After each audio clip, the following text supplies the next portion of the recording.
Good afternoon and welcome to SAFC Fan TV with me, Conrad, and we've got the lovely Dina. We are, well, if you're wondering how we're doing this already, we're in another country, if before anyone asks. We're not in the UK watching this game here. So, you excited? First one back in my house. Not in my house, we're in another country. your house in another country? Yeah, exactly. Your villa? Yeah, exactly. No, so we've got MK Dons today. We've got the team going along the bottom there. Just before we go in, we've got Yo Boys from CP7. Hi, Conrad and Dino from David Walker. Hi there. Use a VPN. I don't know what one of them is. I've never heard of one of them. What's one of them? Never heard of one of them. That's an alien thing to me there. Thoughts on the team going along the bottom there, Dean? Yeah, it's a strong team. I'm surprised Kirkin's in there because, like you say, you only signed him a couple of days ago. 09, I think I've seen online that he's ill. So he's not in the team, which is a shame. So I don't know who's going to partner Evans in midfield. It might be Neil. I'm not 100% sure. But overall, it's a strong team to win the game. It's just for me, it's one of them games where no excuses. No, definitely. Have you got their team up? I do. Yeah. I am the man with the team of the other team. Yeah, okay. If you say so. So MK Dons are apparently going with a 3-4-1-2. Funny formation. And in goal, they have Fisher. At the back, the back three consist of Darling, Hora, and Jules. Darling, that'll be fun, like Blackadder again. Is he the captain? Who's that? Captain Darling. Oh, please. Anyway, in the midfield, on the right is Watson. In the middle is Riley and Robson. I was going to say Dobson there. Robson. Is that? Oh, that's Ethan Robson, I think. Yeah. Former Sunderland player, Ethan Robson. And on the left is Harvey. In the centre attacking mid is Twine. I'm sure he scored against us before. Is that Scott Twine? I think so. I do believe so. And up front, I believe that's Tom Parrott from Spurs and Mo Isa, formerly of Peterborough United. Oh, if you want to save a lot of money in your bank. Get nice, Erica. Nice. Funny you, I must admit. I've had me cereal today, don't you worry there. We've got 72 people watching already. I can see. Go on. Members. We've got the new members. Oh, yes, I forgot the new members. That goes in reverse. So we've got to say thank you to Claire Butler and Mike Foster for joining. Is that Mike Foster? I thought it was Mika Foster. Mike Foster. Pass them glasses. Can you see? It's definitely Mike Foster. Oh, your vision. I know, it's terrible, isn't it? We've got others on the chat. Anthony Lee's in there. Or Anthony, you call him Tony Lee. We've got Thane is in there as always. You'll be our stato today, Thane. Thank you very much for that. I can't read, guys, by the way. So Philly makes this look so effortless, but it's actually difficult, really. Well, he's got a big screen, and you've got a little screen. Story of my life, mate. If you're wondering where the rest of the team is, Philly is at an event for the Bradley Lowry Foundation. London, but the Mackhams versus the Geordies. Yeah, so Bradley Lowry Foundation. That's where he is. Jacob is actually down at the MK Dons. He will be doing a match vlog, and hopefully you'll get some interviews, but that just depends on how the day goes, really. Yeah. Michael Bowers is actually down there as well. Same with former member Jack Dodds. Yeah, Jack Dodds is down there, but he doesn't really care about us anymore. He left, we're didn't he? We're not his friends we're not important anymore. Yeah. So he's gone. Well, actually, while we're on the subject of the team, what do you think of the new signing we made in Alves from West Ham on loan? I have honestly never heard of him. To be fair, I haven't heard of him either, but apparently he has played a couple of first team games for them. I don't know how old he is, but he's a centre-back, I do believe. And, I mean, it's another centre-back. It's another defender. I saw, Michael was saying the other day as well that a lot of West Ham fans were saying that he wasn't far off sort of competing for... not competing as in to regularly start, but he was always like squad rotation or maybe the cup game. So, yeah. I mean, if he's kind of in and around that scene, maybe getting a cup game for West Ham, then you'd like to think he should be really good for us down in League One there.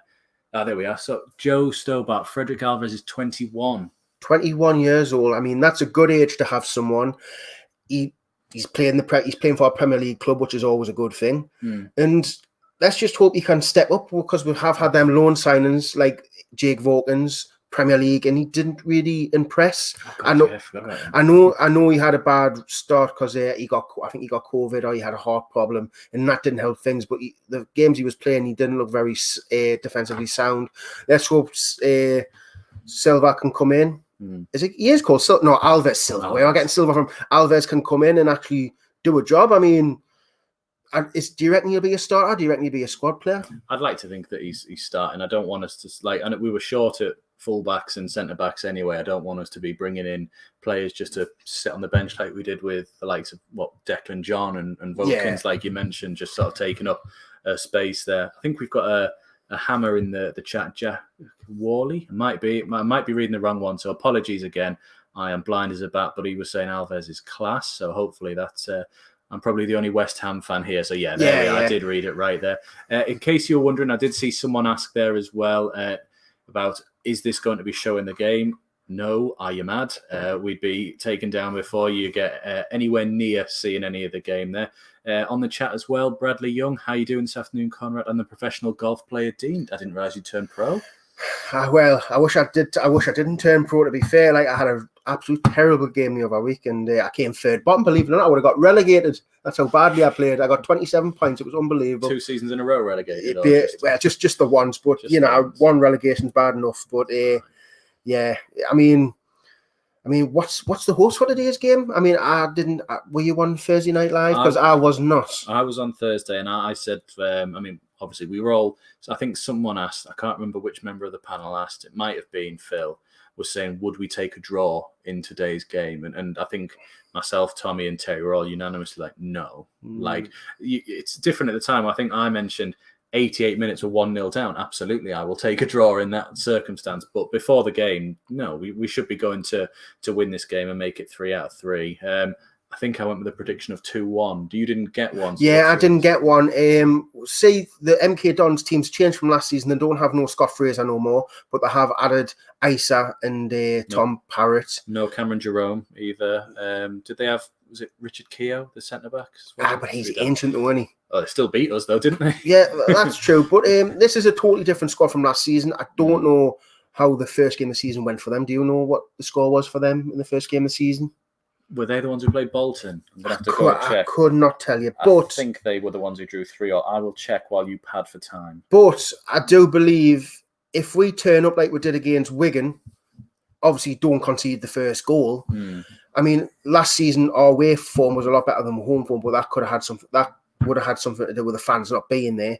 But the last time I went down to MK Dons, I think we won. I think it was a good wonder strike, 1-0. I'm positive. Yes, you are right.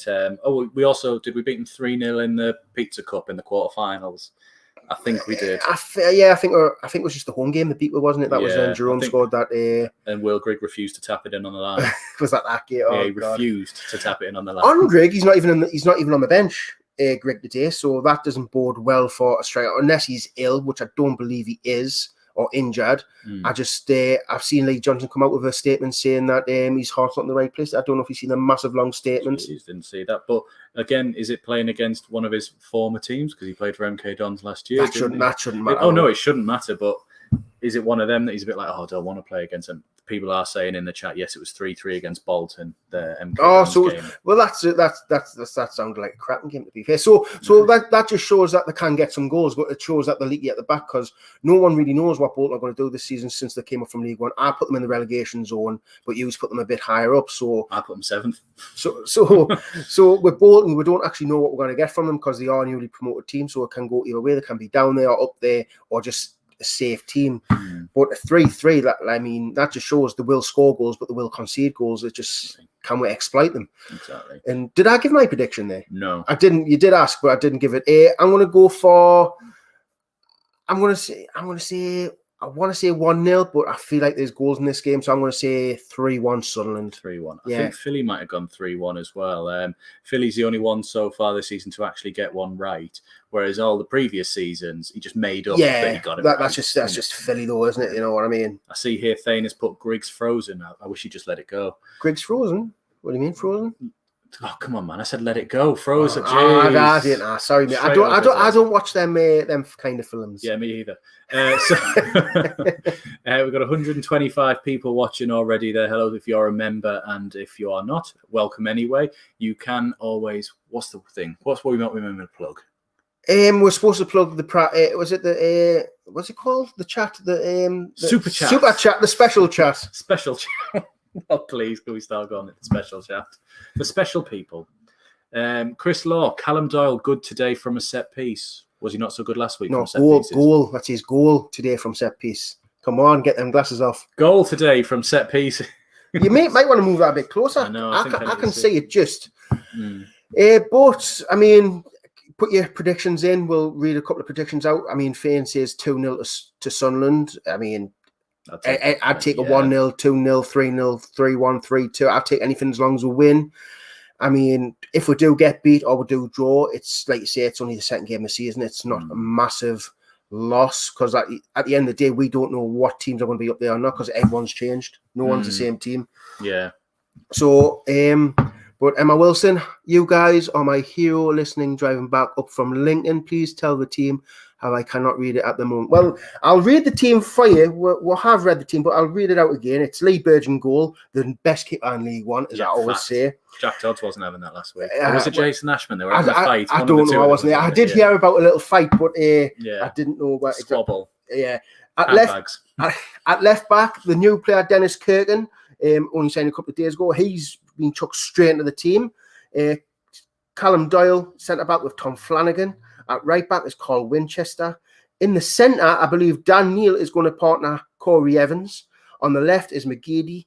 Centre attacking mid is Embleton. On the right is Lyndon Gooch. Ooh. And up front is the big man, Ross Stewart himself. Oh, because we got rid of Charlie White. Charlie who? Charlie who? Charlie who? Charlie who? And we got rid of Max who? Max Power. Oh, like Call of Duty. I mean, on the Wigan game, I mean, I know we went 1-0 behind. It was a horrible start, but we fought right back. We got penalty within 16 seconds, which is great to see that we responded straight away. We didn't get our heads down, and then we just took control of the game. And then Ross Stewart to outclimb Charlie White, which is even funnier, and put the ball in the back of the net. I mean, I do feel like Ross Stewart's going to be the man this season. What do you think? Yeah, I really do. I mean, it was the Plymouth game last year where I think someone played the ball down the line and he ran into the channel and then cut all the way back in with and scored, didn't he? It was just something that you didn't see Wyke running after anybody. Well, let's be fair, Wyke is not a very good footballer, is he? No. Well, like people say when you go, oh, one touch Charlie Wyke, they think it's a compliment that he only needs one touch. Yes. It's like, no, that's the only thing he can do. He's shit if he didn't have that one touch. Really. That's basically, sorry for swearing, but it's true. It is true. Once he had to take more than one touch, he was absolutely awful. His first touch was terrible. He couldn't hold the play up. And Ross Stewart just gives you something totally different. Don't get us wrong. If he gets injured, I mean, I don't know who you're going to chuck up front. I mean, who do you chuck up front? I mean, do you have faith in O'Brien? I don't even believe he's a striker. Will Grigg I think he's going to be let go by the end of the transfer window. So Lee Johnson did say we're in the market for a striker. I have no idea who we're going to bring in. I mean, the Jebson ones went cold. I mean, no one's heard about the Jebson deal. I mean, there's still a lot to do with little time left for the window. Yeah, we've still got some gaps in our team, and hopefully there won't be there today when we're playing, and we'll sort of see a good performance again. I mean, you were at the Wigan game. I couldn't go there. Did it look like we had any glaring gaps against Wigan? No, not really. I thought we were quite defensively good, apart from the first 10 minutes where they got a couple of shots, but players were just getting right in front of the ball. They were putting the bodies on the line, getting in front of it, blocking loads of shots. I don't really remember Lee Burge having a save to actually make. I mean, we missed a couple of sitters. I mean, Embleton missed a header from nearly under the bar. We were getting down the channels very well. I felt like we were a bit exposed at left back with Dan Neil playing there. That was the only worry I had on that game because that's where the goal came from and that's where they kept attacking.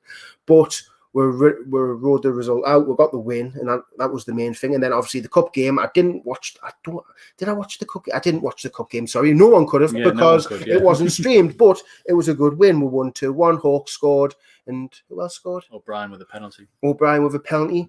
I mean, I know it's only against Port Vale, but you've still got to win the games, and it's another win. Can we make it 3-3?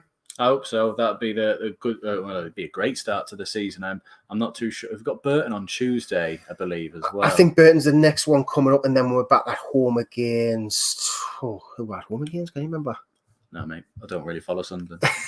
Oh, by the way, there's a couple of predictions in there. We've got Gordon Greaves. We'll say think Sunderland will win 2-1. Remember Gordon Greaves. Remember Gordon Greaves. He's got his little badge, you know. trying to find any of them further up, and we went No, past a couple of them. Fane said 2-0. Yeah, I'm a sure. bit further down there. Jack Wally says 10-0. I don't know if he means for MK Dons or West Ham or Sunderland. You've got, I mean, I did see another score. Fane said 2-0 earlier. Damien Jackson says 3-1 Sunderland. However, lads, man. Adam Scorer, are you watching today, lads? Oh, I don't understand what he means there. How are you watching? Oh, we're going to do what Terry does. We're going to put the headset on, listen to the radio, and then tell you what's happening through the radio. Yeah. I mean, that's just a skill in itself, that, isn't it? Exactly. Well, what Terry failed to realise is you can leave the country now, which is exactly what we've done. Yeah. We are now in Holland, the beautiful country that is Holland. We've gone over No, France. We went to France, didn't we? No, that one didn't work. They kicked us out. They were like, you can't throw Sunderland in here in French. So we had to go to Holland. Well, talking of confrontation, Jason Ashman says 2-1 to MK Dons.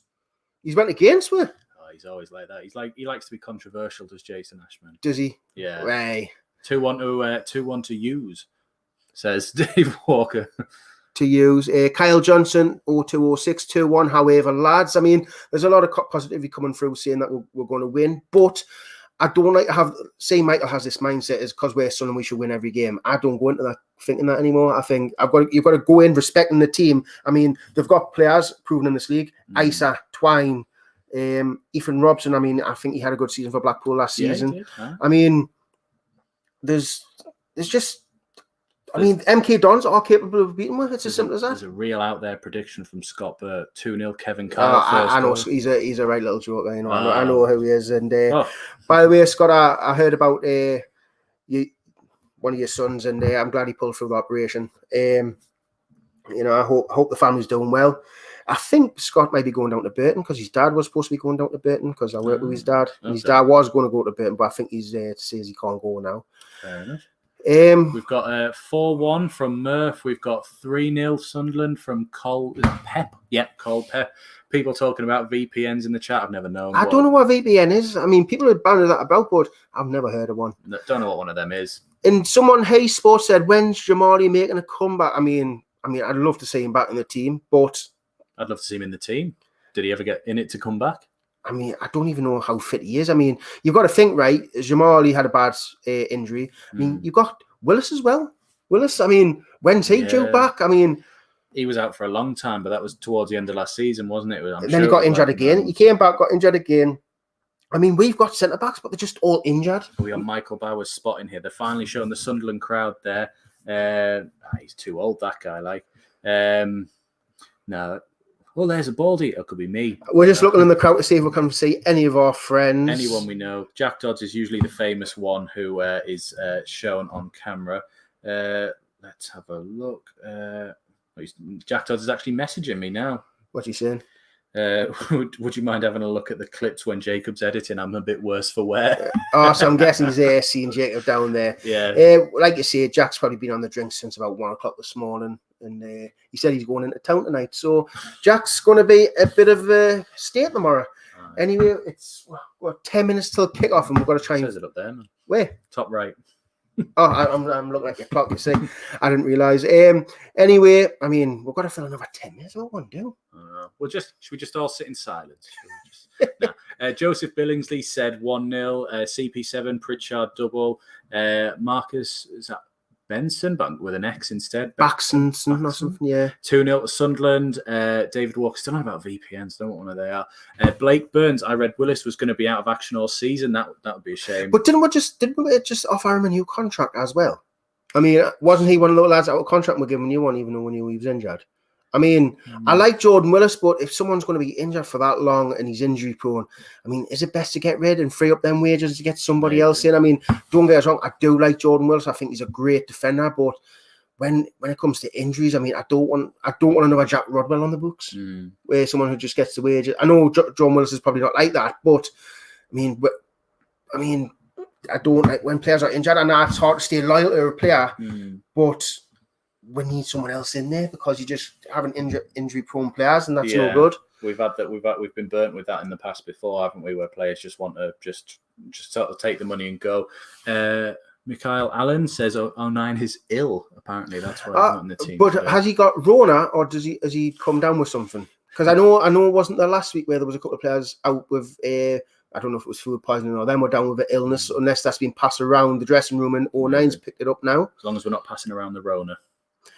That's true. Well, they're actually showing some highlights, It's the game from 2 years ago, isn't it? The one where Gooch scored. And Chris Maguire. Emma Wilson says, predictions from our car is 2-0. Everyone else just saying he's just ill, but then someone said it's COVID apparently, so we just don't know what's true. Yeah, we can't really say, it's Rona. He's ill. Hopefully it's not Corona. Hopefully it's just a stomach bug or cold or whatever. I mean, would you like to see Stephen Green? I was just about to mention it, but Stephen Green says, would we like to see Pritchard make a league appearance today? I mean, what do you think of Pritchard? I mean, I know he played against Port Vale.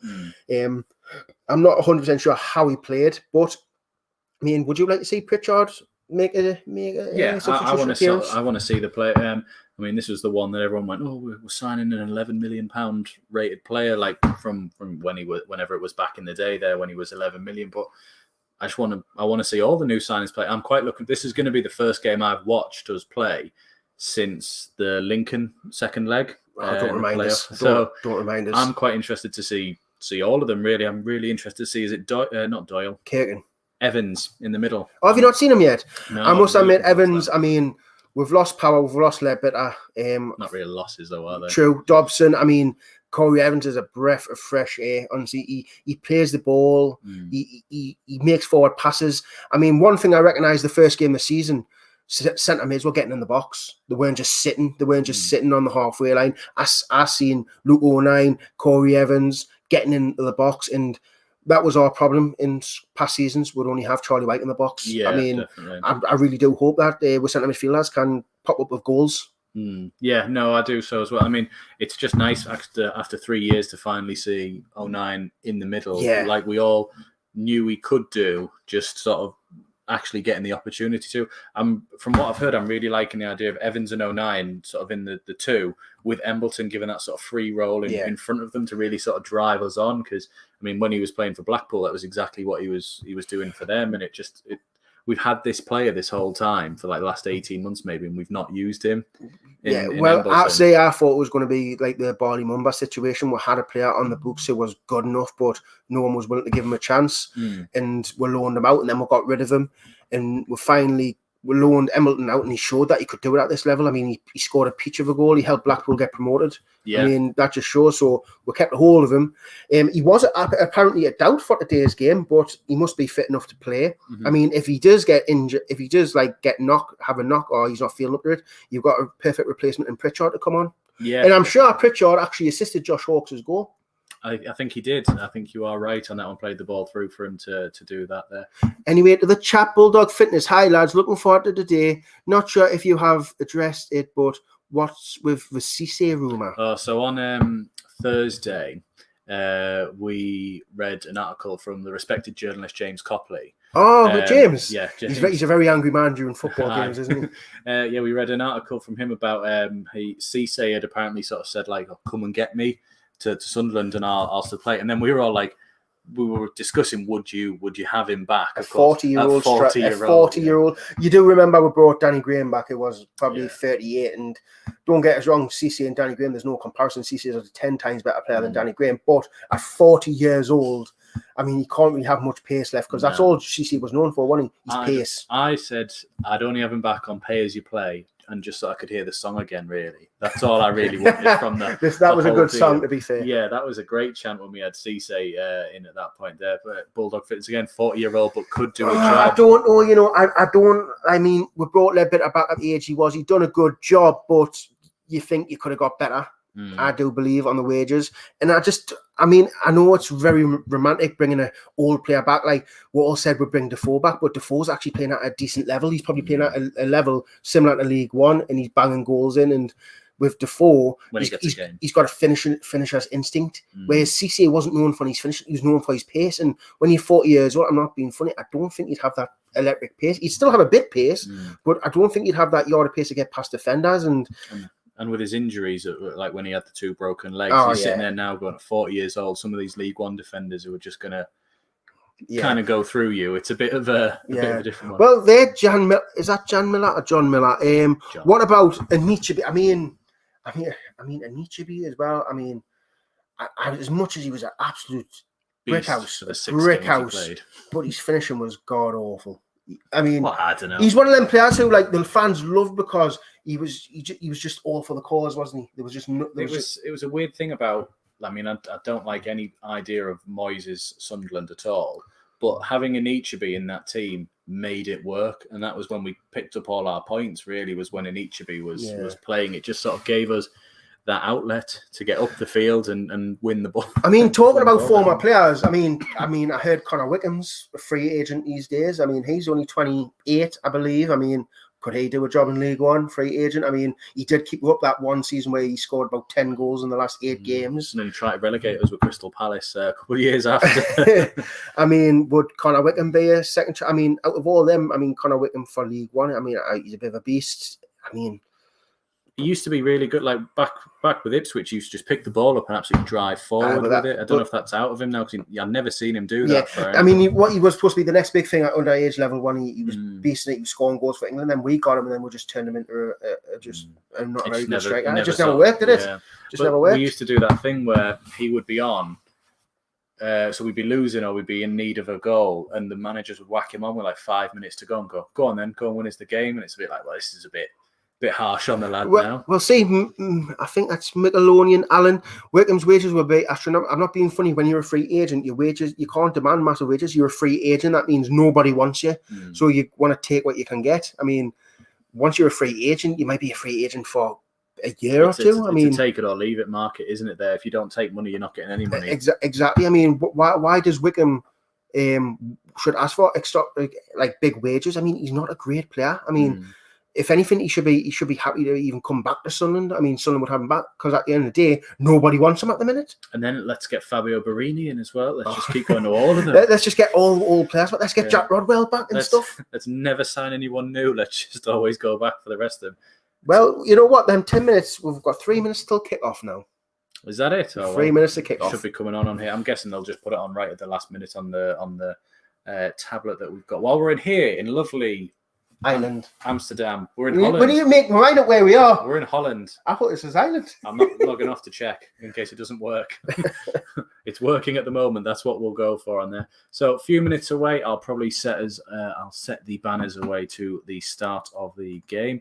So we've only got a couple minutes to go before kickoff. If anyone wants to get any last minute predictions in the chat, please do so. You can see we've got Anthony Lee in there, one of our members, with his little badge next to him there. The super chat is open as well. And as it says, just above the bottom one there, don't forget to like this video. I don't know how many likes. I haven't even asked for like. Could you like the video, please? I mean, we haven't even said like, subscribe. I mean, if you are new, subscribe. We do this for every away game because the home games we do actually try and go to the home games. I mean, I'll be at the next home game. Well, I'm going to try and get a ticket for the next home game. Yeah. I mean, got 54 likes so far and 184 people watching. 54. We'd like to try and get about 200 likes on a stream. Aye, but we haven't done one of these in a while. So yeah, so I'd say 150 to 200. Yeah, if we can get 150 to 200, that'd be absolutely great. If you could smash the like button. If you dislike it, I mean, you can hit the dislike button. It's entirely up to you. We're not going to force you to just like it. I mean, I do believe we are likable people, but not everyone sees that. People may think we're dicks. We're not respected journalists. Like James Copley. Anyway, there's a couple of predictions coming in. I will read some. So Pierce thinks 2-1. Is that Michael Lone Allen? Says 3-1 SAFC. Kevin Corden 2-1. Bring Madja back. That'll never happen. Hogan, as in Hulk Hogan, my dad, says 3-1 to Sunderland. Mr. Bosch Josh. Yes, I love that name. Sunderland 3-1. With us to score twice in the first half. Very optimistic, but it is possible. You missed one out there. Sorry, I'm just going back up because I don't want to be like, you didn't read mine out. Where was it? And I think Bulldog Fitness said 3-1. I think I did say that one. Did I not? Read that one out. I'm trying to. Diz ERYT. I think that means YouTube. 2-0 DJ Earth. 5-0 Carter McDonald. 2-0 Sunderland. Mandy Max 16. 1-0 Sunderland. There you go. He's telling you how to spell his name. McKellen. Sorry if I have butchered that. I'm going to call you Alan. Yeah, Alan. Stephen Siddle, go with 4-2. Pep, that's not even a score. Oh no, 3-0 Sunderland. An emoji. Yeah, I was going to say. So the team is out. And I didn't even know Ethan Robson. Look, the Wigan lineup. Oh Oh, man, on the thing for the Sunderland game, they haven't even put MK Don's lineup. They've got MK Don's badge and put the Wigan lineup. So we're playing Wigan for the second week in a row. Sake, how hard is it to just get the littlest things correct? You say this, we're probably going to mess up a lot in this stream. Yeah, So I wouldn't be surprised. let's not double down yet on how bad they are before we've actually started. Just a disclaimer. I don't know if it's a disclaimer or the what. Trinidad Mackham, that's who it is. That's why I couldn't remember. I'm the Trinidad Mackham. Can we just call you Trinidad Mackham again? Much easier. DJ Sizzler Watson 317. Just a disclaimer. I am going to try and pronounce some of these players for MK Dons. I might not get them right. I might get the wrong player on the ball, but I'm going to try my best because I like to try and give both ends of the teams instead of saying number 10, number 20. The light on.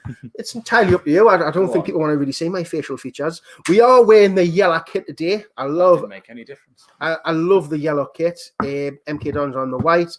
We're kicking from left to right. MK Dons will kick off. I don't know who the referee is because I don't really care. It won't be a Premier League one. It'll be a proper League One referee. Aye. The awful League One. Even though the home game, I thought the referee was really good because you give him a penalty. Yeah, exactly.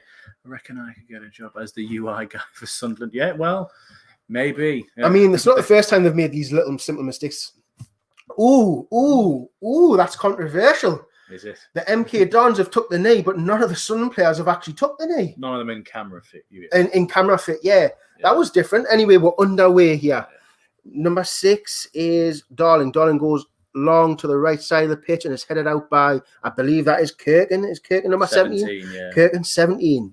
It's a throw in to MK Don to the right side of in our half. I don't know who's taking that. I believe that could be Harvey. I'm not 100% sure. Anyway, Troy Parrott flicks it down to Harvey. Harvey is under pressure by McGeady and Gooch. Or is that Embleton? I don't know, but they've played it all the way back to the keeper, and the keeper is called Fisher. Oh, he just takes on Ross Stewart. Ross Stewart nearly took the ball off him there. He plays it in the centre to Hora now. He's got number 4 on his left and Jules. That's Gooch chasing him down. Gooch is chasing him down, and he plays it back to Fisher. Fisher's putting the keeper under a bit of pressure here. The keeper goes long down the middle. It's flicked on. It's a good flick on, but Kirkham will get there and pass it back to Lee Burge. Lee Burge takes a touch, and he launches the ball over to McGeady, but it's went over McGeady's head. It's a good touch there by, I believe that is Harvey. Harvey plays it back to Jules. Jules on the left side in their own half here. Oh, we're doing 50 minutes each, by the way. Yeah, can do. No problem. Jules on the left side. He plays it in already, like. No, just making sure. Jules goes long down the left looking for the run of number 9, Twine. Twine will keep it in play, but Winchester wins the ball back. It's well done by Winchester. Winchester in the centre to Flanagan, who plays it out to the right to Gooch. Gooch takes a touch and plays it inside to Evans, who flicks it all the way over to the left to Kirkin. It's a good ball that Kirkin with loads of room on the left side. Plays it down the line towards McGeady. McGeady is on the chase now. He's got Ross Stewart in the middle. McGeady stands his man up. Goes a couple of steps, comes inside, goes on the outside. He's got overlap by Kirkin. Kirkin, byline, whips the ball back post and it's deflected out. It's a good defensive clearance by Darling, and it's a corner to Sunderland on the left side. 2 minutes gone here. Of 165 people in the what's it called? StreamYard? Stream. In the stream. I don't know how many likes, but if you would you like the video, please? I'll check for you before the corner's taken. No problem. Anyway, McGeady to take this corner. 80 like 180 likes and 1 dislike. No problem. That was me, sorry. McGeady to whip it in. He whips it front post and it's cleared there by number 20, which is Tom Parrott. Back out to McGeady. McGeady now. Will he go in the inside outside? Just a little step where he goes on the outside. He tries to whip it in, but Parrott does make the block, and it's another corner to Sunderland on the left side of the pitch. Is it me or the camera look a bit close? Does feel a bit like that. I think must just be the crappy stadium. I mean, no, it's just, it does feel a bit tight. Go on. Anyway, we played the ball short to Gooch. Gooch back out to McGeady. He's under pressure by Twine and number 2, who is Watson. He balls in, and it's collected by Fisher. A good ball in. It just went straight to Fisher. Fisher did collect it very well. It's 3 minutes gone here, and it's still 0-0. Every time you say Fisher, all I can think of is Fisher Price. I think it's Sam Fisher. Oh, right. Okay. Fisher Price? Yeah, Fisher Price. Anyway, Fisher goes along down the right side. It's a good header there by I don't know who, but Moisa is underneath it. Flanagan flicks it over to Carl Winchester, who's under pressure by Twine. Winchester does very well. He plays it forward to Gooch. Gooch comes inside. We're in our own half here. He goes all the way across the pitch to Doyle. Doyle over to Kirkin on the left side of the pitch. He's just on the touchline. Comes inside to Dan Neil. Dan Neil is partnering Corey Evans in the centre. Dan Neil goes long down the left looking for Stewart, who brings the ball down. He's under pressure by number 6, Darlin. And Darlin wins the free kick, I do believe. Yep, Stewart's fouled Darlin. It's a free kick to MK Dons. Just before then, Wee Philly just in the chat there. Bradley Lowry Trophy game has just finished. Team Geordie's 2, Team Mackham's 2. The Mackham's team won 3-1 on penalty. So hopefully that's the first of 2 Mackham victories we'll be seeing today. There, maybe a third tomorrow with adopted Mackham's game as well. Oh, the Black Cat Rovers, Cat Rovers game there as well tomorrow. There. Where's that at? That's at don't ask me where it's at. That's at Heart Welfare. Heart Welfare. That's it. Yes, you know where it is. Yeah, I've just lived on the road. Anyway, Fisher plays the ball down line looking for Tom Parrott's flicked away, but it's picked up there by number 7, Riley. Riley does very well there, but he's tackled by Neil. It's a throw-in to MK Dons just near our penalty area. Near the location where Gooch curled in that beauty. Yeah. I was actually in that corner for that game as well. Throw-in taken to Riley. Riley, he's getting pushed back and he plays it back to, I believe that is Jules. I don't know. I don't even know. Jules over to Hora. Hora over to the right to Harvey. I believe that's Harvey. Harvey looking for a pass. Harvey is not. Who's number 20 for them? Or 20? I didn't know. Anyway, yeah, we've pushed them all the way back to Fisher. Fisher, the keeper goes long down the right side. The player tries to keep it in. I can't see the number. Failed. No, he didn't get it in. Yeah, I'm going to say that's Harvey. That's Harvey. Yeah. Anyway, it's a throw into Sunderland and Kirkham will take. 5 minutes gone in the game so far. You've got 85 more minutes of our lovely tones going on there. And if you like that, give us a like and subscribe to the channel as well. Got 186 in. We will try and get the comments as we can, but obviously the main focus is the game. And MK Dons have won a throw in. Well, the referee's pointing for a throw in. Riley hit the ball off our player Kirkin, and they will take it. So that's Harvey. Yeah, Harvey there. Right, there's Harvey. Harvey will throw it to Parrott. Parrott from So Solid Crew. Parrott does very well. He gets away from Embleton. He goes all the way across to Hora. Hora goes through the middle, but it's a good tackle there by Evans. It's a through ball. Oh, Gutcher's elbow. Is he elbowed off the ball there? Number 4 done really well. Jules done really well there, but I think Gooch was a bit soft there, would you say? Yeah, he got back. He got in front of him, but I mean, you could give it. Yeah. Up. They kicked the ball. Gooch. I mean, Let's have a look here. I mean, he runs across. Nah, it's no elbow. He just runs across in front of him. He's bigger than him, isn't he? Yeah, so basically. I mean, Gooch isn't very happy about it. I mean, we're doing very well. Corey Evans dispossessed the centre midfield line, played it to Ross Stewart. Ross Stewart played a through ball to Gooch, and Jules just cuts across him. I mean, here we go again. Gooch, he's already behind him there. The lad's nearly twice. It's just shoulder, isn't it? Shoulder to shoulder, but one of them's a foot and a half taller than the other one. Yeah, so obviously shoulders hit him in the face, but it's not a free kick. I mean, I'm not going to be biased and say that was definitely a free kick. I don't think it was a free kick. I do not. If I was in the stadium, I'd have appealed. Oh, you got to appeal for everything, but when we're doing this, I've got to be very impartial. Yeah. Anyway, Fisher goes long down the left. It's headed away by Winchester, who gives it to Gooch. Evans brings it down. Plays it to the halfway line to nobody, and Hora picks it up and gives it to number 9, Twine, who plays a 1-2 with Parrott. But it's intercepted by Flanagan, and I think that's Dan Neil. Dan Neil intercepted the ball, but got tackled, but Winchester clears it up to Stewart. Stewart doesn't win the header, and number 5... Defender just held his ground, didn't he, when he jumped there? That's number 6. That's Hora. Number 6 is Darlin. So Darlin's playing the centre. So Darlin, captain there, the Hora.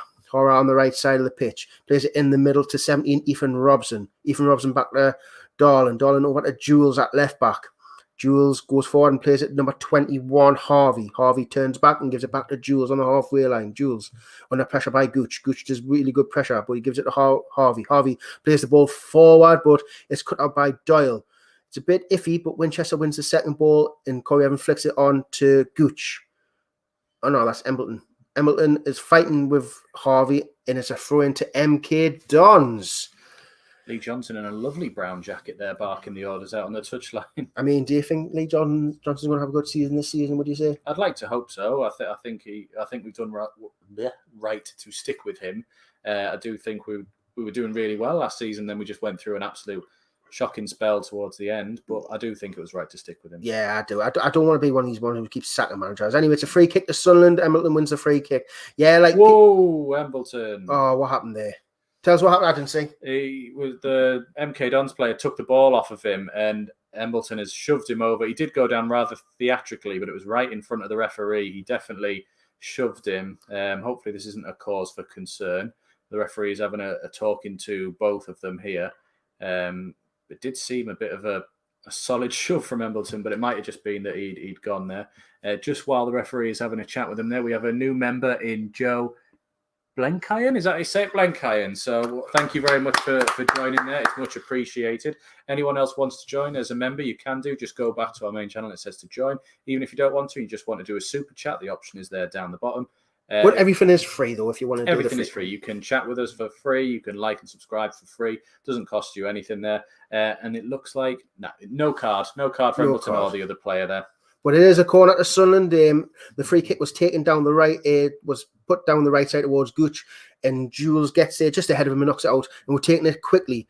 Gooch now, he's tried too much, hasn't he? And he's being tackled. But it's a throw in to MK Dons. I don't get that when you've got a good chance to put the ball in with tall players and you give it to Gooch. Yeah. One thing about Gooch, as much as I like him, he just holds on to the ball too long. And that's the thing what really hinders us with me. He does it too much. Certainly. Afternoon to Scott, who's just joined us in the chat. And I think Tommy has just popped in to say hi again. So hello, Tommy there. We've got a Sunderland fan in from Indonesia as well. Welcome to the channel. Thank you very much for sticking with us. I'll let you carry on with the commentary there. No problem. I think this is Watson. I think this is Watson on the right side of the pitch. He's looking for a pass. He plays the ball forward to Tom Parrott. Kirkin's there with him. Tom Parrott on the right side. He's just hit on the right side of the pitch. He plays it inside to number 7, Riley. Riley back. They play a little 1-2 there, but it's a good tackle there by Daniel. It's a throw in on the right side, just outside our penalty box. Do you know when you want to say the words and you keep forgetting what to say? Anyway, it's taken quickly. Watson to Riley. Riley plays it all the way back to number 5, who is Hora. Plays it all the way back to Fisher, who gives it to Darlin. Darlin now at centre. In the centre back, plays the ball long down the left side, looking for the run of, I believe that's Parrott, but he can't keep it in. And is that a goal kick to Sunderland? 10 minutes gone here, almost 11 minutes. And it's Sunderland 0, MK Dons 0. First assessment of the first 10 minutes. It's been good. We've just I think both teams are just sort of edging their way into the game instead of absolutely going for it. So we haven't seen many clear-cut chances there or anything. Just to say in the chat, we have Super Roker Raw and Morning Boys from Edmonton, Canada. How are the lads? We have Sunderland Tan in Middlesbrough preparing. It says Tan, but I'm sure he means fan. Sunderland fan in Middlesbrough preparing for a gig. All the best, fellas. How are you watching the game? We live in Holland. Justin Rico, morning. So that was morning to someone else, not to us. So I've just interrupted a conversation that isn't for us. Anyway, we're back in play here. Sunderland have it in the centre with Dan Neil. Dan Neil under pressure, but he flicks it out. And I think that's Kirkin now. Bombing forward on the left side. He tries to give it to McGeady, but he is tackled and it goes out for a Sunderland corner on the left side of the pitch. 11 and a half minutes gone here. Is that 3 or 4 corners we've had now? We've had a couple of corners, yeah. Let's just hope we don't waste this one. Embleton's going to take, but McGeady's went short. Embleton, he looks like he wants to play it short, but he's got Twine there keeping McGeady company. But he's well past the line, that Twine. Yeah, it's Twine. We have played it short outside the box to Gooch. Gooch has a long range. It's a good save by Fisher near post. It's a good save, and it's another corner to Sunderland. Good strike there. Yeah, good strike from Gooch. You could tell it was one of them. They'd geared it up for almost exactly the same as what had happened 2 seasons ago for him to have a long range effort. Was that right foot? Is he right foot or left foot? We're playing another quick one. Embleton now. Embleton plays it inside the box. Who's that? Gooch down to the byline. Tries to whip it back. It's a good save again by Fisher. That's 2 good corners. I don't get it wrong. I hate the short corner, but them 2 have worked. Yeah, exactly. I think now it's time to trick them and get into the box to Stuart. Stuart can out-jump everybody. Anyway, 12 and a half minutes That's gone. one of those things that they're always going to be looking at Stuart as the threat, aren't they? McGeady to whip it in. He's whipped it in from post. Kirkland went for the head on. It's cleared by MK Dons. It's picked up there by Evans. He's got Isa. He's got Isa on his tail, and he plays it all the way back to, I believe that is Kirkin. Kirkin over to Dan Neil now, just on the centre circle. Neil plays it forward to Doyle. Doyle is under pressure and he plays it all the way back to Lee Burge. Lee Burge just outside his area.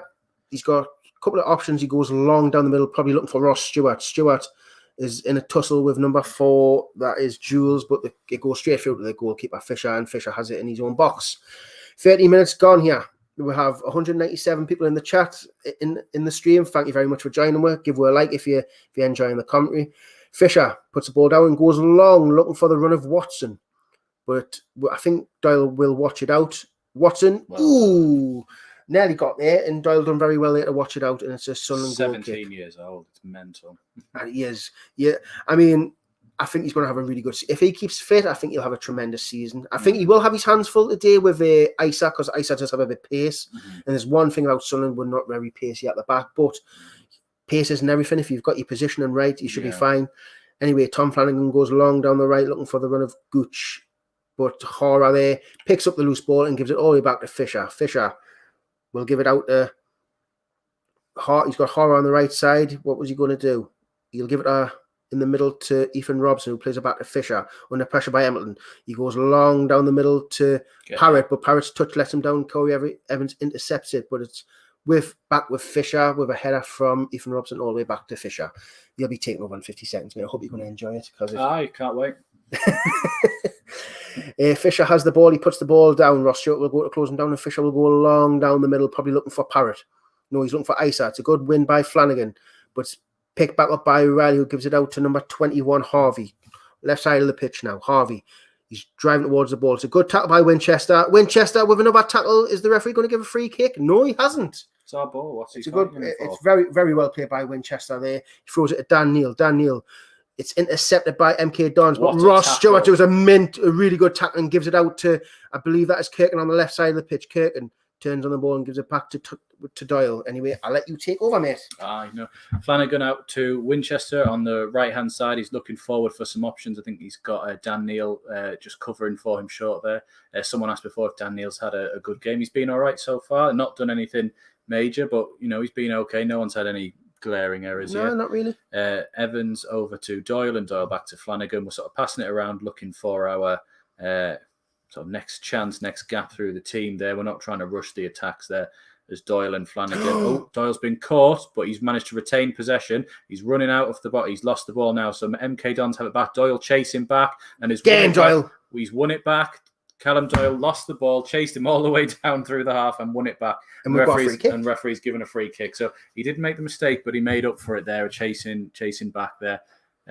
Rick from the Netherlands. Come on, the map was way from the Netherlands as well, mate. From the Netherlands today as well, Rick. Nice to have you. We also have hello from Blackpool. We're not from Blackpool today, from the Netherlands today. Hugo, hello lads. Member Hugo Reese-Williams in there as well. Dino, how are you watching it? He's watching it with me. Yeah. So we're sat next to each other, mate. So anyways, someone's gone down on the pitch. It's number 2 for them. So is that Watson? That is Watson. Yes, I do believe, mate. Watson's gone down on the pitch there. Doesn't look to be any sort of plays in trouble or anything. Sharon Boyle, how are you watching it? I'm watching it with Conrad. I'm watching it with Dino. We're in Holland at the minute watching it together. Yeah, we're in another country so that we can watch it as foreigners. Is that foreigners? Foreigners. Master Allenton, how are you watching the game? Just like that. People have mentioned VPN. I don't know what these are. I don't know what they are. I mean, What does it stand for? Virtual private network? I don't know. Could be anything, Let's not speculate. Yeah, I don't want to speculate. I don't want people to start going off it. But we are watching the game and just listen to us and we'll tell you what's happening. Exactly. Ball has been given back to MK Don, so I'm guessing it must have been, a collision with two people or something. Whoa. Embleton was doing some sort of dance moves there. I think they're trying to show us a replay of what's happened here. It was a long ball out from Winchester. No, is this not? No, that's the thing. And then Kirkin jumped into Watson, so that was why he was down there. Anyway, the ball's back in play. MK Don's looking to come forward down the left side. It's with their number 21, Harvey. Bundled over by, that was Gooch, and he has given a free kick. Just want to say thank you to Bulldog Fitness for joining as a member. Thank you very much. We do appreciate that there. MK Don's looking for a crossfield ball over Sirkin. Is he going to keep that in? He hasn't. It's bounced out just for a throw by the corner flag for Sunderland. Right in front of the Sunderland faithful. Look at that. Exactly. Not an empty seat. Oh, wait, there's one. There's one empty seat there. But apart from that, we can't score, by the way, until the advertising board says delivering from outside the box, like when Gooch did 2 years Is that what ago. happened before? That's why they've turned it off this time, because they're like, we're not having that again. We're not having that. So I think it's Kirkin's waiting to take the throw in. He's gone up the line there.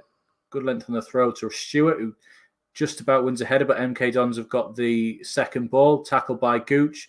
Embleton and Evans have managed to keep possession between them. Gooch has laid it out to Winchester. tried to dink it forward to Gooch just inside our own half still. He pirouettes nobody. He's got 4 men around him and he is dispossessed. He couldn't do anything there. Couldn't do anything. He did. The pirouette was unnecessary, though, when no one was round him. So MK Dons have the ball back. They've gone back to Darling at the back there. He's just looking forward to, I don't know which one that is. That's there. Riley, that one. So they've gone back to Fisher, their keeper. We're doing well at sort of pushing them back every single time we get the ball. Gooch has gone right through the back of Jules there for a header there. I think the referee has given a free kick and he's probably coming over to have a bit of a talking to it with him. Do you reckon that was a bit of a revenge for the run-in before they had? Possibly, but I'm not being funny. I don't think Gooch should be able to barge him off the ball. I mean, Jules is a bit of a tank. You just watched it. They've literally just filmed him do it. I don't think you can do it. You watched it. Has he given a free kick? I thought he was going to take a throw in there. No, you watched the same thing as me. He literally did just do that. He went down softly though to win the free kick. So it's back with the MK Dons keeper who's laid it off out to, I want to say Darling, but those two have swapped around. So it's Ahora and Darling have swapped positions there. Jules is on the ball. We're doing well at penning them back into their own final third. Ooh, that was it from Robson. Yeah, back to the keeper there. Let's have a look here. I wish they would zoom out with the camera, says Chris Lobb. We mentioned that before. Yeah, it seems a bit close. Like, look, they're zooming in now. There's no need to zoom in there. Yeah, exactly. Like, I don't need to see every blade of grass. Sometimes you like to see the game and the players moving. So Kirkin's got the ball for a throw-in right on the left side, or the far side, I should say, just inside our own half. McGeady is being pressed back, goes all the way back to Lee Burge. Don't know about you. I like that goalie shirt we've got. Yeah, the black, the sort of solid black with the armbands and the armbands. Just simple but so effective, isn't it? Exactly. Right. Who's there? Ooh, committed challenge, but we've come off worse. I think that's Doyle is down. They're playing on at the minute. Watson has taken on Kirkin, who's managed to hold him up. Watson has gone back. We've still got a player down in the middle. I think it must have been Doyle. No, Doyle's at the back. I think that's Hamilton. Oh, Doyle. Sorry, Evans, not Doyle. That's what I'm trying to think there. The camera has stopped filming the game. Gooch is breaking. Coming into their side now. A man behind you. I don't know why I'm shouting. You can't hear me. He plays into the middle. Lovely ball through from Dan Neil. Oh, intercepted by O'Hara there. And they've played it back to Fisher. And the game's just sort of slowing down a bit at the moment there. I always get Doyle and Evans, the two is what I mean. So if I say Doyle, I might mean Evans when I'm saying it there. But it was a crunchy 50-50, wasn't it? It was, but it looked like we came off the worst. Or he was doing that tactical thing of, shit, I've messed up. I best pretend I'm injured.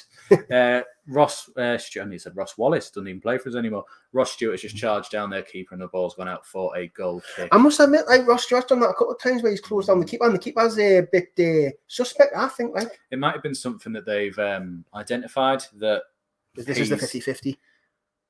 Oh, hey, that was some speed. That was Robson and I think Evans. Yeah, exactly. I mean, there was no foul, I don't think. It was just a committed challenge from both of them. It didn't look like either of them hit each other. Yeah. Fisher goes for a long goal kick towards the left. Winchester has won that header. Gooch kept it in, but has given it back to Twine. Now we've got Jules just sort of keeping the ball back inside the MK Dons half with Robson. He's gone all the way back to Darling in the centre. Darling still on the ball, all the way back to their goalkeeper. That's been the story of the game so far. Of them, Fisher. Every time they are under a bit of pressure in their half, they're going back to the keeper. Fisher goes long ball down the right-hand side. Kirkin did well just to make sure that they couldn't jump to retain possession there. So. What do you think of Kirkin so far? First 25 minutes, 22 minutes? He looks quite composed, doesn't he? He doesn't look like he's panicking or anything there when he's got someone. I mean, this might be his... I mean, I know he's probably played under 23 games and whatever, but this is probably his first professional game for a bit, and it doesn't look like he's been fazed by anything that he's come up against. Lovely ball, crossfield ball from Doyle to Gooch, who managed to miscontrol it 3 times with his shoulder and his head. MK Don's coming away with the ball. Kirkin again cut out possession there, and Darling has managed to keep the ball just away from Stewart, who's trying to nip in. O'Hare has hoofed it forward down the right-hand side. Just couldn't quite be kept in by Watson or O'Reilly. Comment there to the chat sports. And Analytics says, take care of my boy Dennis. So I'm guessing that might be a Spurs fan. Yes, it will be. I know. We should just call him Dennis. Is it Serkin or Kirk? You call him Gherkin or Kirk? No, Michael called him Gherkin last night. He was trying to make like Big Mac references with him. Of course, I think it's definitely Kirkin. We've just got to say thank you to DJ Sizzler Watson, our newest member. Thank you very much there. Sunderland still with the ball at this point here. Who's this one? So it's Dan Neil. Out to Kirkin, back to Neil again. Lovely passing 5 yards between them. Stuff we haven't seen before in League One. Over to Winchester, right hand side, play the ball down the line to Gooch. Gooch up against Jules. Come on, take him on and have a go at him. He's sizing him up. There's 2 men now. He tries to go down the outside and just too much. Too much again. He waited until there was 2 and almost pigeonholed himself into just there's one route to get through there. I think people are saying it's Sirkin. Kirkin. But why begin with a C then? Why did it S-I-R? Sirkin, Kirkin. Can it be potato? Can we just call him Dennis? Yeah, Dennis at left back. Dennis the Menace. Yeah, we're going to go with Dennis, guys. So if you're not happy with that, it's probably best to dislike the channel or something like that. It's just so hard to see. It's like the scouting and scoring. Like no one could decide what his name was called, so we just went with one. Anyway, back to the commentary there. So look, we've just given away a free kick just inside our own half. It was Evans on back of Twine.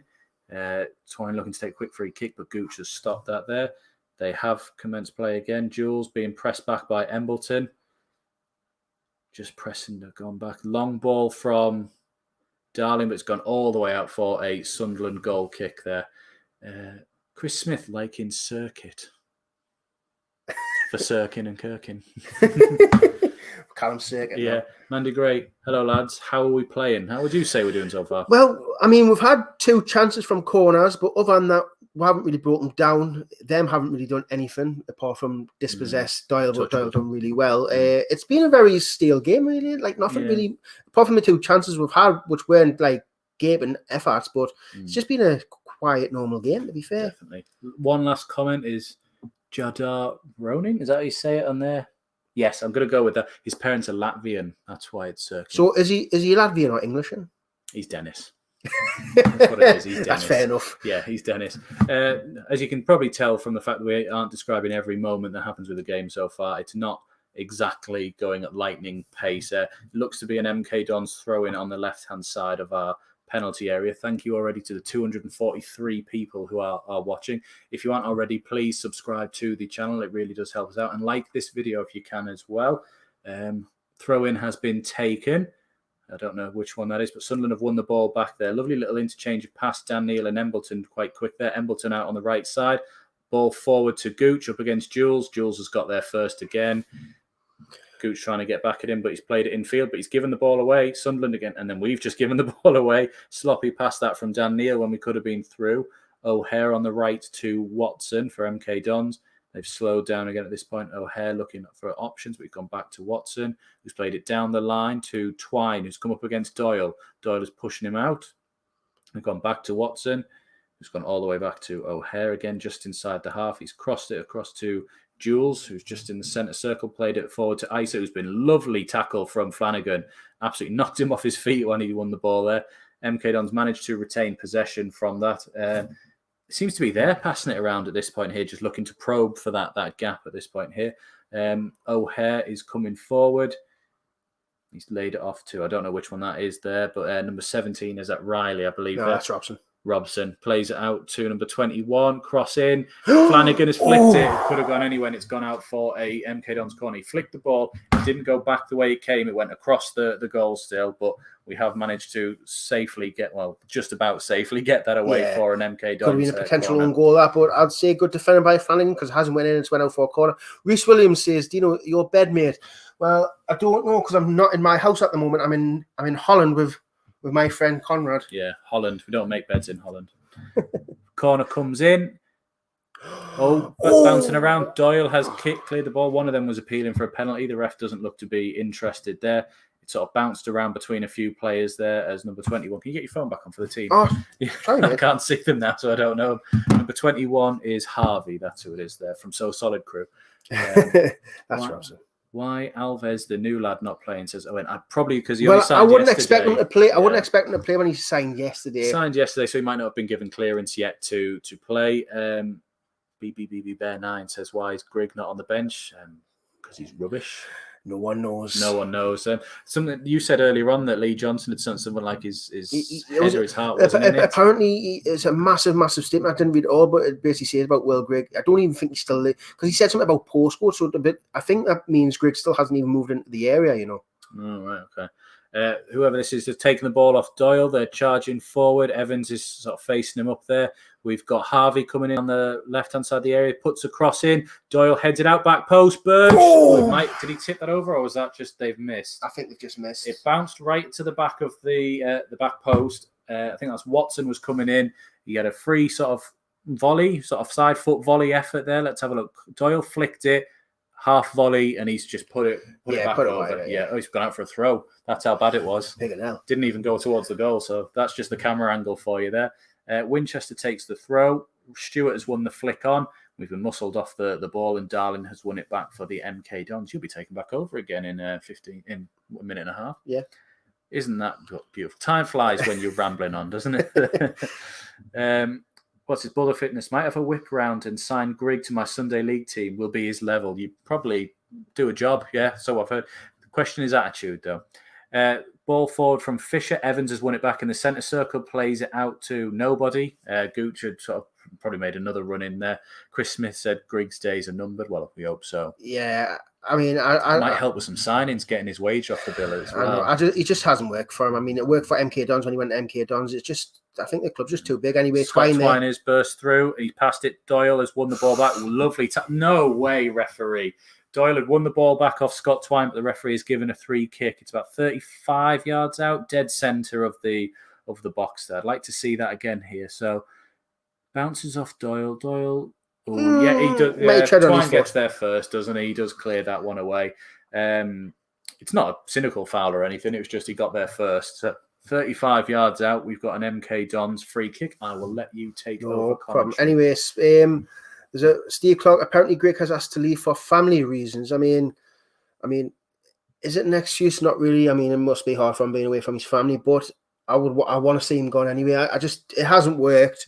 Just get him away. He's on big wages. Let him go somewhere else and pick some wages up and hopefully get some goals. If he wants to go, then he should be allowed as well to mutually terminate your contract. Well, tell him to buy his contract out then. Well, yeah, exactly. Just be like, there you go. We'll tear it up. We don't know you. You don't know us. Let's call it. Anyway, half an hour gone. Free kick. Yeah, I think Robson and Twine are over this. It's about 35 yards out, would you say? Yeah, 35. Dead centre. Dead centre, and they've got a left and a right footer on it. Twine's one, and it looks like, I don't know who. Yeah, Twine's loading up the shoot. He's had the shot. Bird straight out there. Keep safe hands, I'm telling you. League One's #1 goalie. He is. Last season, he was given the award, so he's the best keeper in League One for me. Anyway, he throws it out to Sirkin. See, I said Sirkin. Sirkin to Doyle, just on the edge of our own area. Doyle looking for a pass. He plays it over to Flanagan on the other side of the penalty area, who goes over to Winchester. Winchester has Harvey on for company. He plays it inside to Gooch. Gooch now takes a couple of touches and plays it all the way out to Sirkin on the left side. Sirkin plays the ball forward to Dan Neal, who finds himself on the left touchline. Dan Neal now tries to go past Parrott, and he's tackled by Parrott, and it's a throw in to Sunderland. Just before it's taken, we have 136 likes already, so thank you very much. We only need 20 more. Was it 14 more to get to 150, as you said before half. So if we can do that before half time. So if you can close the live chat just briefly and like the video for us, that'd be absolutely amazing if you could do that for us. Anyway, Ross Stewart has the ball. He's been very quiet. I think the defense has done very well, just freezing him out. Ross Stewart, you mean the Loch Ness Drogba? Yeah, the Loch Ness Drogba. And left side now, Harvey is trying to catch the ball, but it's played out of touch for Sunderland. Throw in more on half, and Winchester will take. 32 minutes gone here. It's 0-0. I mean, nothing's really happened, have they? Then we've had the free kick and we've had the two corners. We had Gooch's long-range effort and then Gooch against the keeper from the following corner. But apart from that, we haven't really tested him now. Yeah, Gooch has the ball and gives it inside to Evans. Evans plays it back to Doyle. Doyle over to the left to Sirkin. Sirkin now plays the ball forward to McGeady. McGeady's been really quiet as well. He plays it back to Sirkin. Sirkin back to Doyle.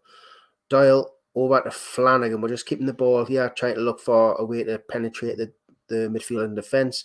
Winchester on the halfway line now. There's Storm. I've just seen Storm there. Storm's just come down. Storm came on holiday too. We took the cap with we. Yeah. Evans now over to Doyle. Doyle. Sirkin made a run, and Doyle has tried to find him, but I think it's a bit too long. Sirkin, he kind of stopped and then went, actually, I think I can get it. But he changed his mind. Yeah, he changed his mind a couple of times. Anyway, the chat, it's got 162 likes now. So thank you very much. We reached the target of 150. Thank you very much.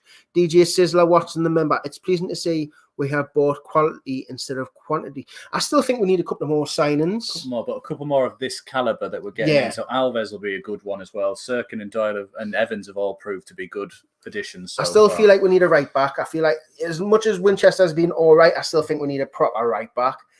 Can Alves play there? Is that? I don't know. I think he's a centre back. You know. Okay. Someone in the chat let us know. Can Alves play right back or is he a centre back? I mean, Kieran Simpson, YT, how we being, lads? Still, we haven't done nothing wrong. We haven't really done anything great. It's just been a stalemate at the minute, hasn't it, really? Anyway, Mo Isa with the ball. He goes past one or two. Lovely, it's a great tackle by Flanagan. Sunderland away now. Plays it through to Stewart. Stewart is tackled by Jules. It's a great tackle, to be fair. And Robson flicks it round the corner to Twine. Twine plays the ball for a counter-attack here. I think this is Parrott. Lee Burge is out and kicks it out for a throw. Well done by Lee Burge. It was a really good tackle by them, and it made them get a break, and Storm's going off it. He's probably just doesn't like the show. Horror now. Oh no, that's Darling. Darling goes looking for Watkins on the right side of the pitch. It's a good bit of air control there. He gives it in the middle to Riley. Back to Watkins. Back to is that Horror? Down. I can't tell. They always keep switching places. I don't know. Sirkin brings the ball down. He's under pressure by Riley. Dennis plays it back to Doyle, who plays it in the centre. Daniel, lovely little turn, gives it back to Sirkin. Sirkin goes long down the left side, looking for the run of Stewart. It is headed by Darling, who gives it to Horror, who flicks it in the middle to Ethan Robson. Robson now just on the halfway line, looking for a pass. He's got no options there. He plays it back to Jules. Jules goes along to the right to Watkins, but will Sirkin get there? No, Watkins heads it down. But it's only out for a throw into Sunderland on the left side. People in the chat are saying he's a centre-back, but if you have gone, he can play right back there. Jason Ashman says, let's face it, this shows how far backwards we've gone. We're getting dominated by MK Dons. I don't think we're getting dominated. I think Jace likes to be a little bit controversial. I mean, they've done nothing. I mean, we need to get out of this mentality. We are Sun, so we should be beating everyone. It's not the case. We are just a League One team. We're not the best. We don't have the best squad in the league, I don't believe. I really don't believe we've got the best squad in the league. We win each game. Exactly. The best squad doesn't always win the game. It's as simple as that. If that was the case, Man City would win everything. Also wouldn't win the Champions League. Exactly. It's tactics. It's how we are on the day. There's a lot of factors into it. Get out of this mindset of saying we are Sun, so we should win every game. It's not the case. We don't have the best squad.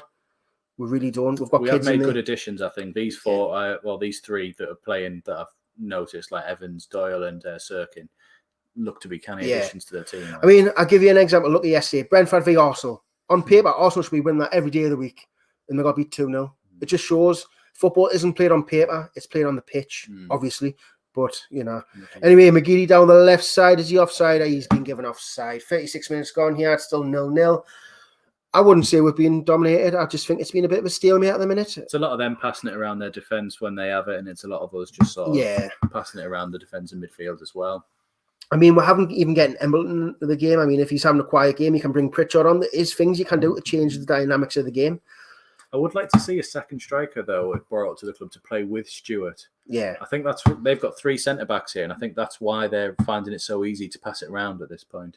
Anyway, Twine has it on the left side. He cuts inside. He plays the ball into the box, and Lee Burge, safe pair of hands, collects it.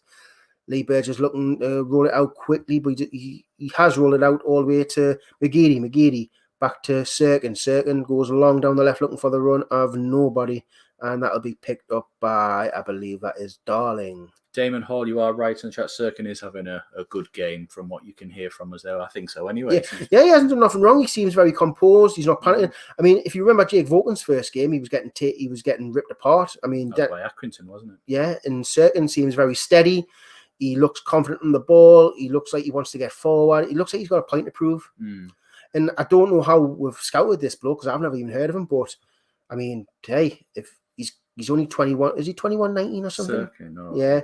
Anyway, Gooch is amazing there. To be fair, he gets past his player and gives it to McGeady. He's got Sirkin on the overlap. He gives it to Sirkin. Sirkin cuts inside. He's got Watkins for company. He comes inside. He looks for a pass to Gooch. Gooch plays it out to the right to Carl Winchester on the right side of their box now, just on the touchline.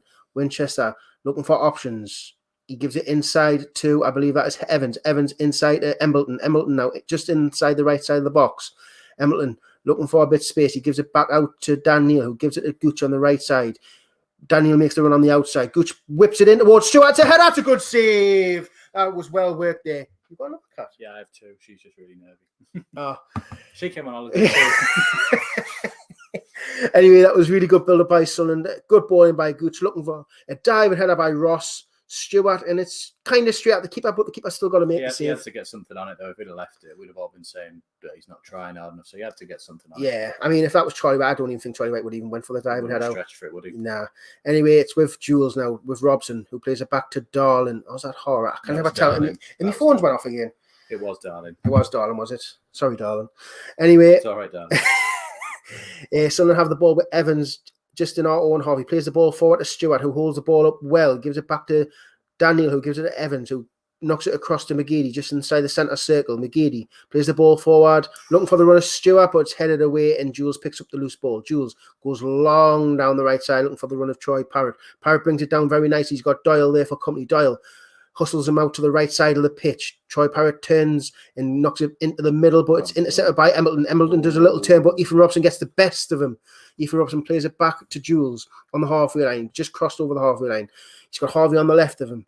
He plays it inside to Moisa, and this went straight past him. Winchester will pick the ball up and give it inside to Doyle. Doyle, under pressure by Riley. He hits it off Riley and it goes over to Circle on the left side, who lets it go out for a throw in. Anyway, mate, anything on the comments? Do you think Flanagan is now our weakest link in defence? Forgetting we need to sign a new right back for the moment. That was off tabletop. I feel like Flanagan's been our weakest defender for a long, long time. He has his good games, but he's very prone to Flappy Flanagan, as I say. That's why he earned his nickname. Yeah, Flappy Flanagan. He has good games. He has bag. He's probably one of the weakest. I like him as a person. I mean, I've met him a couple of times. He seems like a nice lad, but I mean, he's been in this league for 3 years and we haven't been promoted, so he's part of the problem in a way. Do you know what I mean? That's why we got rid of Power and White, because then we're part of the problem why we weren't getting promoted, because they're just average players. Anyway, McGeady with the ball plays the ball forward to Embleton. Embleton is tackled there by Watson.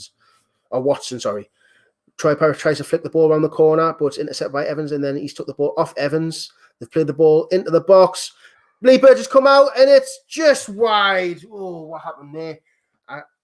I'm really sorry. I was a little bit behind there. That was Twine there. The ball was played forward by, I believe, Robson. Flicks the ball forward. It's about 17 yards out. Lee Burge comes for it, and Twine could not come free. He had to make it, force him into a decision. He forced him into a decision, and Twine knocks it wide. But people will say that was Lee Burge's fault. Yeah, oh yeah. The people will use that as a sort of thing to beat Lee Burge with on there. Yeah. Colin McDougall says, "Why are you not reading my comments?" Where? I just said that. He's from. What was he? We're outside the box. Embleton comes inside. He's looking for a shot. Shoot. He gives it to Neil, who plays out the left to McGeady. McGeady now on the left side. He's got Cirkin on the overlap. McGeady tries to whip it in. Oh, it's flicked. Ross Stewart. Yeah! It's a goal. What the hell happened there? Get it. That was unbelievable. What happened? McGeady got the ball. He went to whip it in. It took a deflection, which the keeper spilled. I mean, I don't know what's going on here. The cameras went to the Sunderland fans. Look at the Sunderland fans. That's Michael Bowers. No, it's not really. It was unbelievable what just happened there. McGeady whipped the ball. It took a little nick off their defender. It takes a little nick. The keeper tries to collect it. It bounces. He palmed it straight. Straight to Stewart. I mean, you know, I go for Stewart, the big man up front. I mean, one touch Stewart, right? You have to call him. I don't know about that. Yeah, but that was a big keeper mistake. The keeper, I mean, he just pushed it straight out. It was weak hands. It was Chris Packard hands there, wasn't it? Yeah. He pushed it straight to Stewart, and Stewart was just in the right place at the right time. That's one of those that people would have absolutely blasted Burge for. You carried it straight back into the 6-yard box where he's come from. 100%. But if you've just joined it, it's 42 minutes gone. It's Sunderland 1, MK Dons 0, and it's a goal from Ross Stewart. It was a sloppy goal, but I'll take it, and that's a keeper mistake by Fisher. And now MK Dons have got to come forward now. They haven't really done much attacking. They've played the ball back to Fisher. Fisher's went long down the right side of the pitch, and it's went straight to Lee Burge. Lee Burge will just bring it, head it down, and just keep it at his feet. We're in no rush now. See it out at half time, and hashtag Ask Danny's come on the screen. We still want to ask him that question, but we just haven't got round to it yet. We've got nearly 260 people in the stream. Thank you very much. If you could like the video and subscribe, I appreciate it. We'll have hit our target of 150 likes, but if we could get it to 200, that would be absolutely amazing.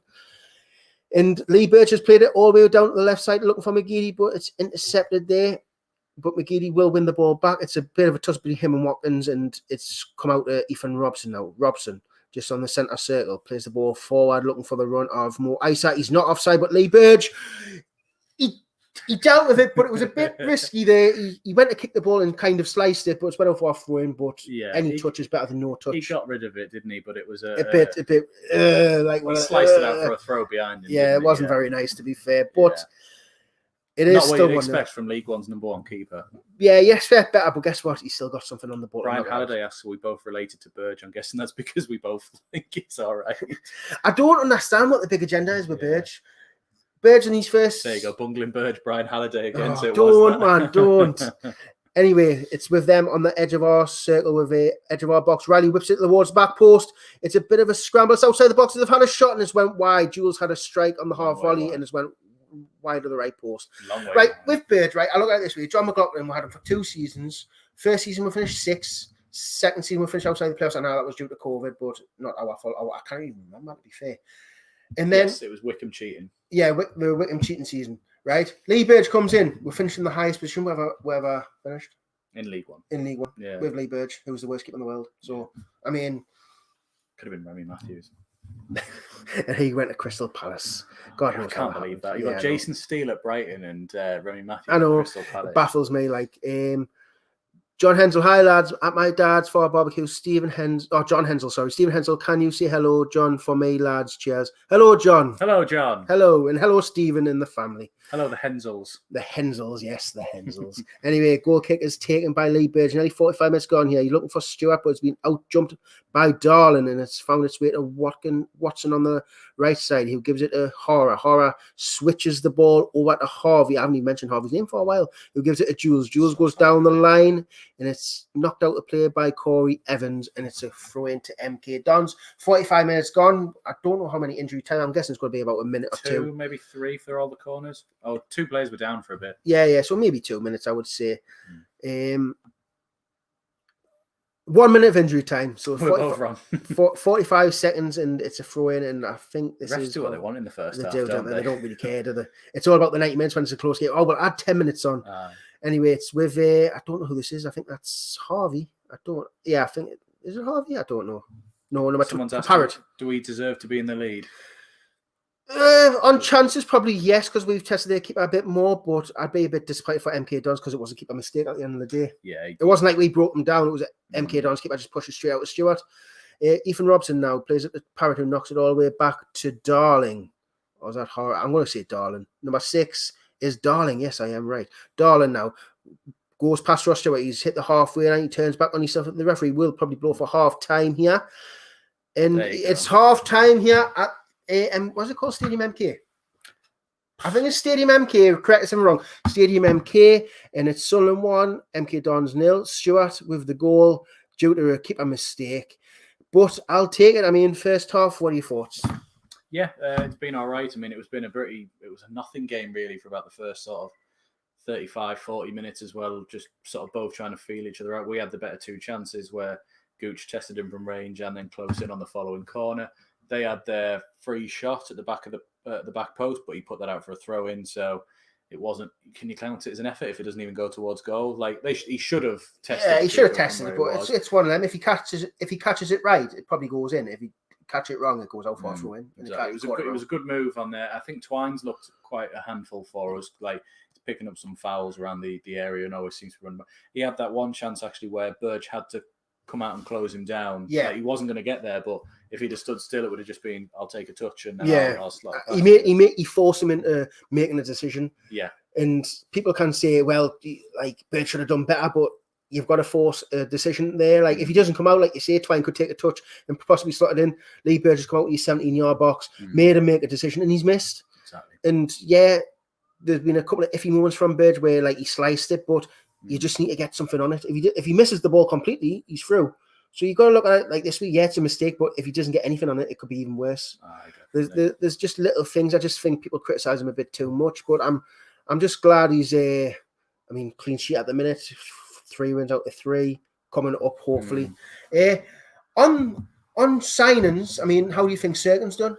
Really good. He's been actually quite solid. Like we've said a couple of times that he just looks quite composed, doesn't he? He doesn't look like anything sort of bothered him. And sometimes when a player comes in, it takes him a game or two to sort of get used to it and stuff like that. He looks like he's just been quite calm and just sort of gone about his job. He's done well getting forward. He's been never been caught out so far in there. And this is coming from a year of watching McFadzean get caught out in those games.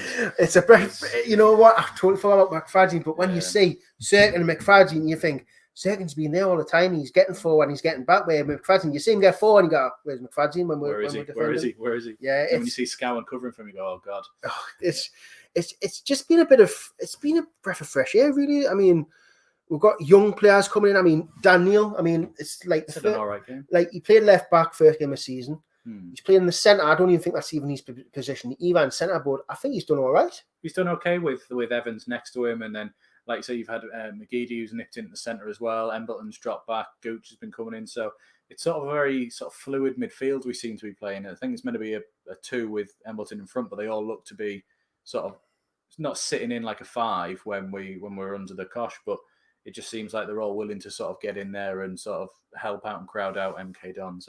Someone asked how MK Dons are doing, and what do you think? With MK Dons, they've kept the ball well at times. They're trying to get the wingers involved. I feel like we've shut Harvey down a little bit, but Watkins still gets a little bit. It mainly goes over to him. Twine looks dangerous. He's popping up in little pockets of areas. I think Mwaisa's just been so isolated. I think we've done well with Mwaisa because he's got pace, but we're not giving any room behind to let him use it. Yeah. Troy Parrott's dropping into deep positions. Don't get us wrong, they're doing okay, but I think with them not having Scott Fraser, they've lost that little bit of creativity in the middle. I mean, Ethan Robson's a good player, but is he the one you want? He's going to create something. I mean, he's looked very Max Powerish. He's just very basic at the minute. You haven't seen him. Well, you've seen him, but all his passing's been forward and backwards. Oh, here we are. Here's the highlight. So Gooch's effort from outside the area. It was a good strike down to the keeper's right, and he parried it away and just went out for a corner. And from the resulting corner, Gooch ran in left side just alongside the 6-yard box, cut it across. It wasn't really a shot. It wasn't a shot, but like the keeper's got to get some. Yeah. There we go. I've seen the one. I've let it go on the chat, but I won't read it out. Charlie Wyke has been something. Ross Stewart dynamite. All right, he's shite. Oh, well done. Hey. No, shite. Sorry, that's not a swear word, but it's the other word. What's this bit of a swear word? But I mean, their efforts. I mean, they had the corner which kind of like went past everybody, which they've just shown there. I mean, don't get us wrong, MK Dons, they have tried to attack, but I think we've defended quite well. I mean, this ball here, I mean, it's a flick on the back post, and I think that comes out this way, doesn't it? Like, Watson has a shot. We've had one. It's been one of them games where you've got to. Oh, Ross Stewart's header as well. I forgot about that. Yeah, Ross Stewart's. It's been one of them games where you've got to take your chances, and we took well. To be fair, it's either take your chances or don't make a mistake. And unfortunately, their keeper made a really bad mistake. There's the Twine effort. I mean, like they say, Lee Burge makes himself big. He goes like that, and he forces Twine to hit it wide. Is this the goal? Is it? I think this is the goal. Yeah, Daniel plays it over to McGeady. McGeady, he had Cirkin on the overlap. He just it hits off Watkins, and then Fisher there. That's I mean, poor. For me, Fisher tries to catch the ball, and he just doesn't catch it. And he's not even under pressure, is he? Like it's one of them where it bounces right in front of him. It's a horrible play. I mean, this is the other chance, isn't it?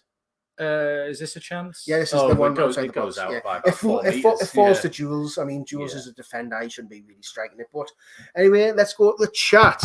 I'll just say we've got 184 likes already, so just 16 more, and we've hit our top target of 200 for the day. That would be great. If there's 210 in there, so if you could hit the like button to get 200, and then I won't ask for any more. Yeah, we won't ask any more. If we get past 200, we won't ask you to like the channel again. Someone did ask before. I mean, today, not ever. Just today, I'll ask you to stop liking it. Anthony Lee, how many subscribers has Fan TV got now? We've got about 30 already today, actually, looking at it. By one minute, I'm going to read out some of the results today. Ackland Stanley 2, Cambridge United 0, Wimbledon 1, Bolton 2, Burton 1, Ipswich Town 1, Cheltenham 1, Wickham 1, Lincoln City 0, Fleetwood 1, Morecambe 2, Shrewsbury 0, Oxford 2, Charlton 1, Plymouth Argyle, Gillingham 0-0, Portsmouth and Crewe Alexandra 0-0, Sheffield Wednesday and Doncaster 0-0, Wigan Athletic and Rotherham 0-0. It's funny that all the scores then is about 4 0-0s in a row. I mean, Luke Darby's just asked, what's with the membership badges and N and some random... Right. First of all, on Tony's, Well, you've actually answered that. We've gone up 30 subs. So we're on 6,000. No, for the members. The members, you get a nice little badge next to your name. We are trying to figure out some of the content we're going to do for the members only. There's Alves. So we are thinking of ideas just for the subscribers to see. We've got a couple of ideas in the workings. We just got to put them past Phil and see what he thinks. But we are trying to do something different here. Acacia Cameron Jude, hello Conrad and Dino, hello there Acacia. I mean, as a member at the minute, it puts the N next to your name because it stands for new member for N. Each month you go up, that will change to the number of months you've been a member of. So pretty soon, a few of us will be on 1, and I think it goes 1, 2, 3, 6, and 12. I think is what it goes up to. If you are a member and you have the emojis option, as I will demonstrate now, you get where is it? I'm just putting one of everything in there. You get access to those emojis that are going, such as like FTM, Sunderland Till I Die, Wise Men Say, the Black Cat, Red and White Stripes. You've got the goal, How Are the Lads. So you get a couple of emojis in there. Like Dino said, there will be members-only content that will be going on as well. DJ says it's 20 quid a month to subscribe. Well, if you want to pay me 20 quid a month, DJ, it's fine, but it's just £2 or $1.99. $1.99, you even get a penny less than £2. Aye, exactly. And it's $1.99 a month, so it's not even every 4 weeks, man. It's amazing value. Bulldog Fitness has just put some emojis in there, I see. Yes, the Black Cat, Red and White, and How Are the Lads. Acacia Cameron Jude, was Ross Stewart's goal brilliant because I'm not home? No. It was a mistake by the keeper, which led to a goal. The keeper tried to catch it, he dropped it, and Ross Stewart was literally just there. Yeah, the keeper parried it straight back into the middle of the 6-yard box, and it went straight to Ross Stewart. Was in the right place to just tap it in and ahead of the defenders as well. If anything, there's nothing really in this game. It was just a mistake or the first chance, like someone who took the first chance was going to score, or the first mistake, and unfortunately for us, it was their mistake which led to the goal, which I'm not going to complain about because we've had plenty of them go against where Lee Burgess made a mistake and just went. Just say we've hit the 200 likes, so we can't mention. Right, no more. We're not going to mention the likes anymore. Thank you very much. We've reached 200. If you want to carry on, you can, but we will not promote the likes. No, there are no likes. Charlie who? Like who? That was proper sad. It was, wasn't it? But thank you very much. We've reached the target. Thank you very much. Thank you, everyone. Like you say, we're just going to... Brian Halliday, is the MK Dons keeper related a bit? Brian, man, would you stop it? Lee Burge is not that bad. He's really not. Yeah, he's not championship standard, but he's the best keeper in League One. Can't have... Brian's qualities wound you right up there. Yes. I mean, Brian would probably prefer stealing goal than Burge. Oh, God. Or Lee Camp. Yes. Lee who? Charlie who? Charlie who? I mean, but on the whole, I mean, I hope you are enjoying the commentary. We are trying our best. I do try and name the other team players. It is hard because This is why I let Dino go first. It's 15 minutes of me getting used to the names of the players. Yeah, it's really hard when you can't see the name.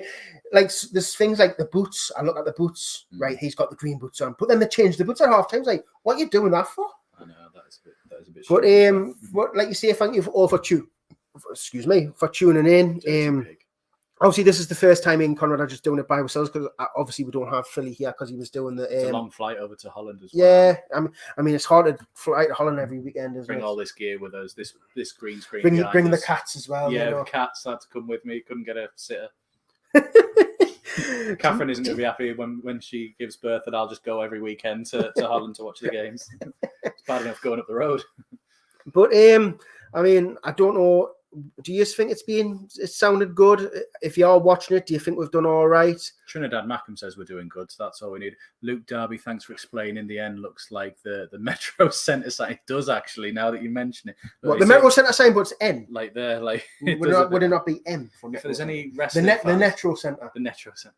If there's any wrestling fans out there, do you remember the Nexus? The armbands with the N on and the big N's? NWO? No, not when it was cool. When it was really bad in like 2010. That sort of time. Sorry, I was poor then. I couldn't afford the wrestling. I just knew of it at the time. You're both doing very well, says Brian Halliday. Do you know who isn't doing well? He says Lee Burge. He doesn't say that. Neil Graham, love the commentary. Colin Dinsdale, sounds great, lads. It's a netto sign. Give my best to cousin Lee. There you are. Oh God, you know what I mean? Like, does anyone think Lee Burge gets a little bit too much stick, which he doesn't really deserve? Yeah, he has made mistakes in the past, but what keeper doesn't make mistakes? I mean, I've seen David De Gea make mistakes. I've seen Manuel Neuer make mistakes. It happens. Do you know what I mean? Well, It's his one best of them one was things. against South Korea when he was almost in their penalty box in the World Cup and they scored. Who was that? No, yeah. Did he? Yeah, I can't it was like remember. not the World Cup in Russia. Or was it in Russia? Yeah, it was the one in Russia. He ran up front because they were 1-0 down and South Korea just took the ball off him and launched it at the far end. Anyway, on the game, would you like to see any subs? I can't even remember who's on the bench. I'm using your phone, or is that a picture? No. Oh, it's crashed. Frozen. Oh, technology, eh? It's because we're in another country. It's the 4G in this. It's 4G. It's hot in Holland. Doesn't work. Top banter, this isn't it? You know exactly. what I mean? This is what you pay the $1.99. This is exactly what you pay the $1.99 for. 2 seconds. Daniel Jenks, the end badge looks like something from Netto. Yeah, there's that as well. I am old enough to remember these stores being around the UK, especially the old one at Roker Retail Park. There you go. So the bench we have O'Brien, Taylor, Patterson, Pritchard, Diamond, Wright, and Hawks. Maybe Pritchard, if we want to sort of make a change in the midfield, like for like changes. I don't think we're not missing a position. I don't feel. I think Diamonds could be an option for Gooch. I think Gooch has had a bit of a quiet game. Yeah, that's true. Gooch has been a bit. Or Hawks, and then you move one of them over. And Do you think Hawks is ready? When you just want to give them a go, just because it's like what we should have done with Embleton last year in January. We should have gone, look, let's just try. Yeah, we're not going to lose anything by playing him and just sort of see what happens. And as it turned out, we gave him to the team that ended up using him and getting promoted out of it. Really, so it's a bit of a, I think sometimes instead of waiting, we should just go. Let's give it a go. Yeah, but it's like a risk reward. If he plays well, it's great. It looks great on the manager. Great change. But if he has a quiet game or he does a massive mistake, like give away a penalty, look at why is he on? He's so inexperienced. It's like people want them to do good, but when they do bad, they're straight in there. Do you know what I mean? Lazy lobbers. Watch out for the roaming charges on your phone, there, Dean. While we're in Holland. Oh, it's totally fine. You've got the package from EE. That's what it is. I don't know what I was going to say there, but Super Roker Raw. Regardless, it's 2 goals in 2 games for Stuart. Charlie who? Yeah, Charlie who? Charlie White? Charlie White? Yeah. I mean, has he? I mean, Wigan. An old thing. Wait there. Wigan playing. I'm going to see if he actually has scored yet because I think it's 0-0. Let's have a look. Adam French, have you seen the Leeds fans singing Sancho and Rashford? Charlie White's been booked, by the way. Quality. He's a quality player. I mean, we should have kept him, shouldn't we? Really, that's Adam French saying Leeds fans were singing Sancho and Rashford. You've let the country down. That's a bit Leeds hard. were. Yeah. Well, they were also singing when Varane was paraded out. Who the effing hell are you? And it's like he's a World Cup winner. He's won the Champions League countless times. The Leeds fan at the minute, like they still think that the team back in the day where they were Champions League and they were like a great team. I mean, I do. I have a soft spot for Leeds at the minute. Do you? Yeah, the Bielsa stuff. I love it all, mate. I think it's brilliant. If I was a Leeds fan, I'd love the fact that you go into every game going, we're either going to win 6-0, beat 6-0, or we're going to lose like 8-4. Like it's just there's goals and excitement in it. Do you know what I've enjoyed as well? Obviously, with the World Cup, the Euros was on. I mean, there's like the Euros in England. Tottenham fans clap Saka, which you'd never think you'd ever see. Nice to see. And even the Brentford fans clap them. I I think respecters go out to them lads who came back who had to take that abuse. I mean, there's no need for it. And I'm like they're back on the pitch, and I'm glad to see that both of the rival fans are clapping them because in Darlington, where I'm from, which is not where we are now, just down the road, miles way over there in Darlington, there was they put up like a memorial of the first I think it was the first professional black football player, Arthur Walton. I want to say I might have got his name wrong, but they also did a memorial, added a bit for the numbers of Sancho, Rashford and Saka, which was a really nice sort of bit that they sort of added onto it when obviously all the awful stuff had happened. Anyway, teams are back out. I don't see any changes, but it's your turn to commentate, mate. I can see one change. Who? We've changed ends. Oh, hey, man. Wait there. Is that Josh Hawks? Yeah. Who's that? Dan Neil. Is that Daniel? I don't know, mate. I don't know myself. I don't think there's any change. No, yeah, that's Daniel. Yeah, right. I don't think there's been any changes. No one's come on there. So we are underway.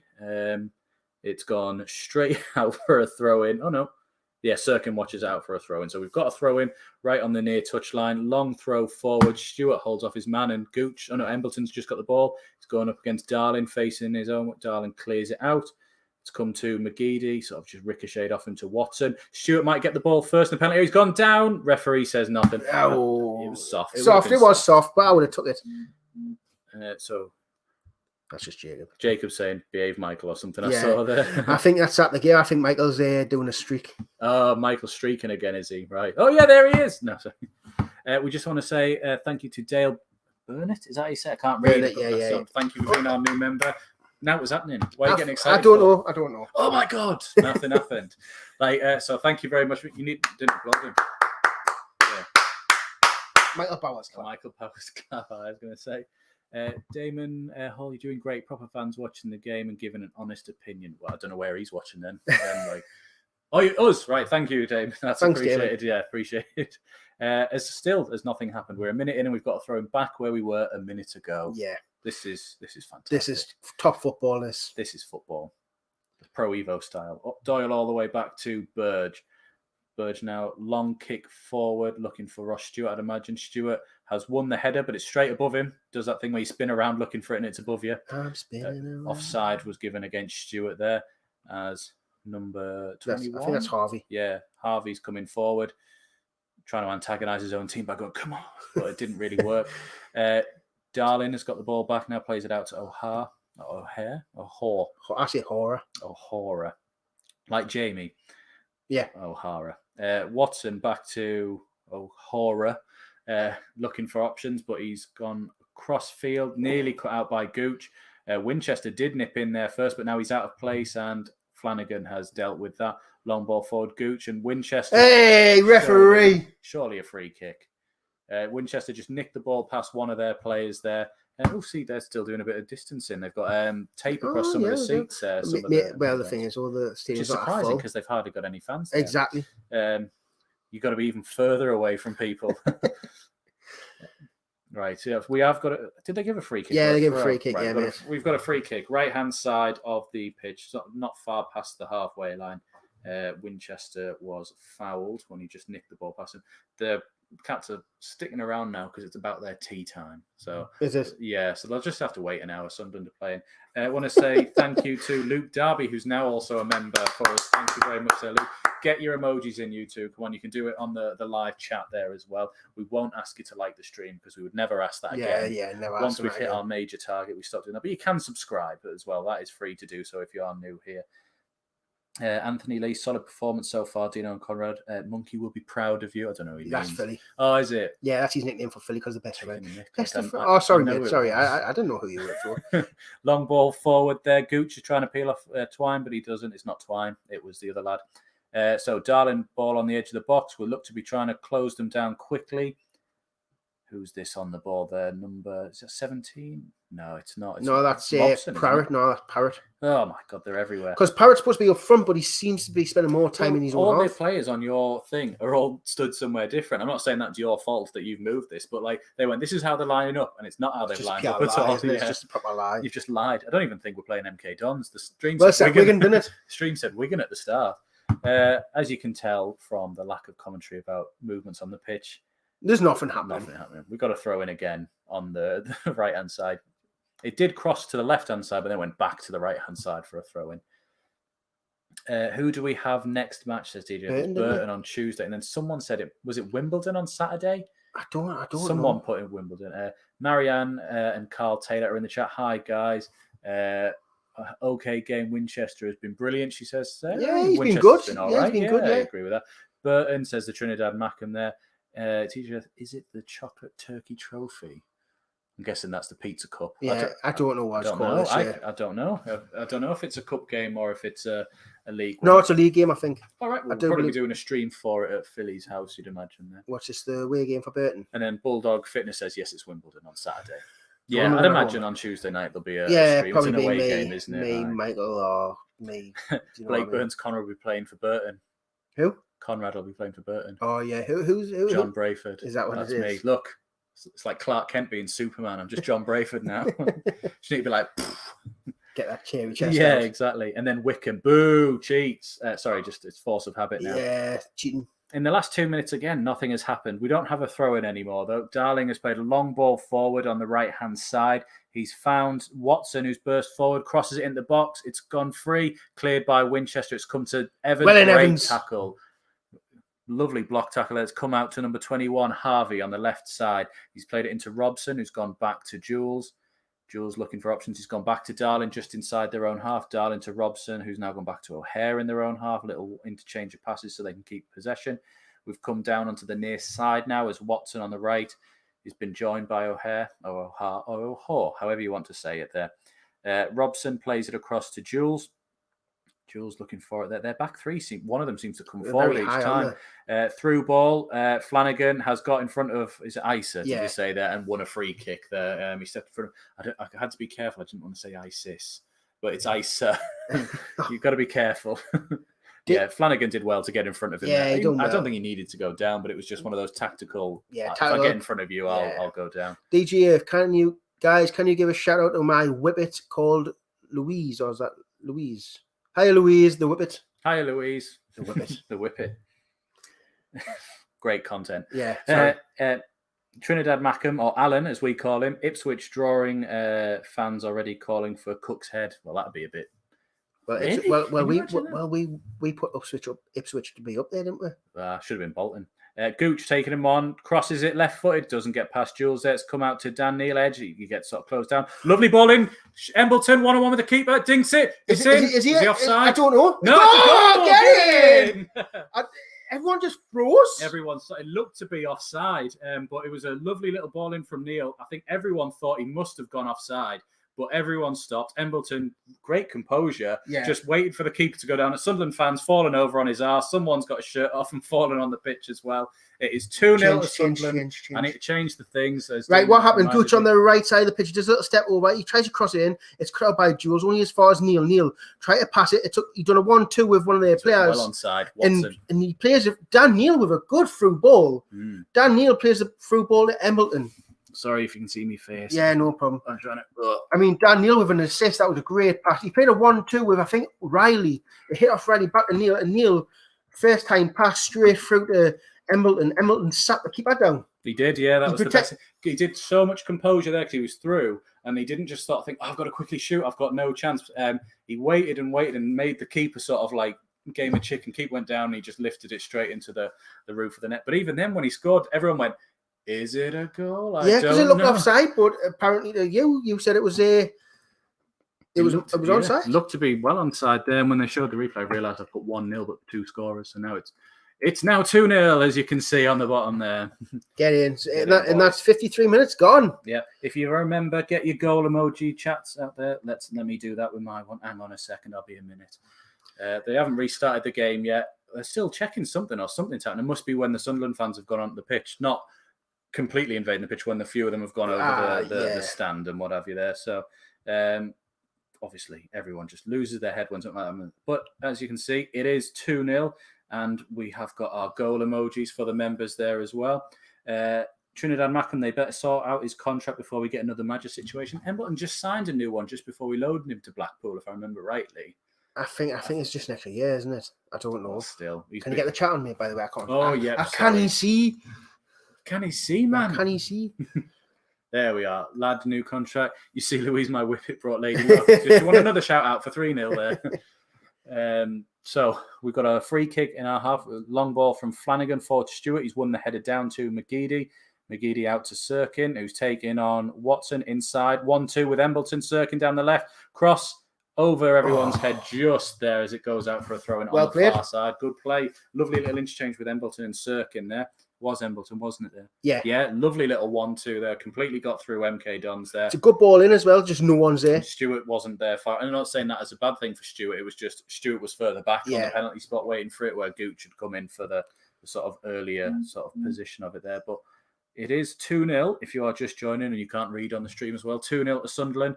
Goals from Ross Stewart and Elliot Embleton have put us in a commanding position, I'd say, at this point here. But as Jason Ashman says, we're being dominated by MK. Sorry, Jason, it's just fun. Cross in from MK Dons, cleared by Flappy Flanagan. Flanagan playing as a right centre-back. I thought he was like solely left-footed. It's actually like weird to see, do you know? Just as long as he puts in it, to me, I don't care where they play on the pitch as long as they do everything they can and not concede and play well. And I don't believe any player goes out there to play badly on purpose. Just sometimes they just composure lets them down. That's where it happens with Flanagan. Like on another day, that probably goes in the back of the net anyway. Corner comes in. Free header, but Exactly, Bird safe pair hand, tell you. Into his right post, saves it, makes it look a lot better than it is. Brian Halliday will be Brian, fuming. say something now. Yeah, where are you now, Brian? Brian who? Pipe up now, Brian. On the chat, the King says, would you rather re-sign Lawrence de Bock or Brendan Galloway? Before we do that, MK Dons are through ball. He's gone past Flanagan, curled it 2-1. It's a goal. 2-1 now. It was a lovely little play, actually. Little 1-2 on the edge of the area. It is 2-1 to Sunderland. Was it Parrott? Yeah, it was Parrott. I don't exactly know what happened there because we had the ball. Yeah, it was a bit of a strange one there. So have I changed that up? Yeah, it's 2-1 and that bit there. Sorry, I will update the banners. Was it Parrott you were saying? Yes, it was Parrott, yes. 2-1. It's 2-1 to Sunderland. Lee Bird rolls it out. It's a Lee Bird fault, isn't it? I don't believe it. He's rolling way too far. Yeah. He's rolling too far. It's played through by Ethan Robson. Troy Parrott's a great finish, but just going to wait for Brian Halliday's comments just waiting for Brian to say what's saying. Do you know? I mean, I'm going to say P-E-R-O-T-T. Yeah, I'm just making sure I've got it right there. I've still done it again. You said Parrott, haven't you? It's Parrott. Oh no, it's Parrott. Yeah, it's Parrott. I thought it was Parrott. Probably one yeah, that was a. I mean, Lee Bird rolls out to Neil. There you go, Jason Ashman straight in. Burge, best keeper in the league. That was Neil's fault. Neil should have controlled it. Yeah, we all have a laugh here. We're all friends. Yeah. Sod off, Jason. 57 minutes gone. It is 2-1 to Sunderland. They are straight back into the game there as their players let the ball seemingly go out of play for a Sunderland throw right on the right-hand side of their penalty. It'd be great if we could get an instant response just like we did against Wigan, just to get our cushion back in this game on here. We don't want them to be getting any sort of like, I don't know, just motivation or inspiration out of getting one back. It's a shame that, I mean, it's another miscommunication. It's like he's overthrown it to Neil, but Neil wanted the ball. Do you know what I mean? It was then still, he ran through and it was a 1-2. The cats are hissing at each other because they're hungry. It was a 1-2 on the edge of the box that done us too easy. And through again. Left-hand side for Harvey. Crosses it behind Isa. It's come to Watson on the right-hand side. He's played it to number 7. I don't know who number 7 is. Riley. Left-footed cross. Oh, just missed Parrott and it's gone out for a goal kick there. Turning the screw here. It could be 2-2 before long. I mean, if you want to go and feed the cats, you know, like you don't want them hissing and fighting each other. You know what I mean? I'll get a drink. Do you want a drink? No, I'm totally fine. Okay. Unless you've got some pop. Have you got any pop? Yeah, I'll get some. Yeah, there's a pop, please, mate. I do apologise. The cats are going off it with each other. So in Holland. In Holland, yes. And what did you just plug in there? The charger. Oh, is that a charger? So I can walk through. And here comes Storm. He's fuming. Anyway, Lee Bird with a goal kick. Lee Bird goes long down the middle looking for Stewart to challenge as well, but doesn't win the header. It's fallen to Twine. He's under pressure by Evans. Twine does really well. He flicks the ball forward towards Isa, but Flanagan will watch it go out for a throw in, I believe, to Sunderland. Yes, Bulldog Fitness. I want some Panda Pop. Daniel Jenks. Burge is a good keeper, but like David James, prone to memorable howlers. I mean, it wasn't a howler. It was just he threw it too far. And to be fair, Evans is down injured. Looks like a muscle injury. It's not good. I mean, Evans has been quite good this game. It's almost 60 minutes gone here. It's Sunderland 2, MK Dons 1. It's a bit disappointing we couldn't keep a clean sheet. Whoa. Yeah. They're screaming at you. There's hell on next door. The cats are going off it. There's your drink. I've got me Panda Pop. Thank you very much. Panda Pop. That's died as well, isn't it? Yeah. I knew it was. You can't tell how slim I am. At the minute, there's nothing much happening on the game. Corey Evans is down, the captain. It looks like it could be a hamstring or thigh injury. I'm not 100% sure. My phones went off, so I'll turn that back on. Go to the comments. DJ Earth, FFS. I don't know what that means. Damon Hall, Bird, you clown. Stephen Clark, Sykes in Amsterdam. We are in Amsterdam. You took the cats to Amsterdam. Yes, we did. Pep says they would take the cats to Amsterdam. Oh, of course. Well, we can't leave them in the house. That's just unfair, isn't it?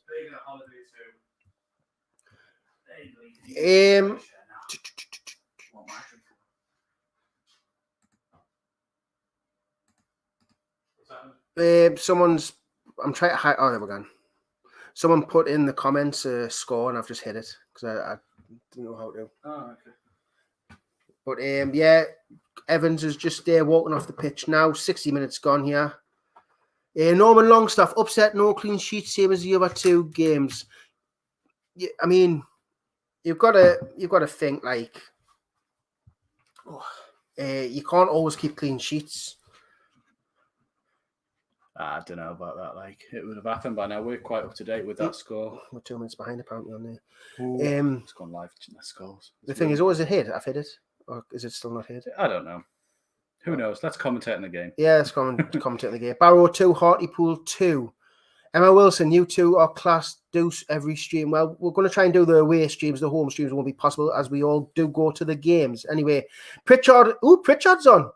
Pritchard, number 21. Pritchard has come on the pitch. I'm not 100% who for. I believe it's for Evans.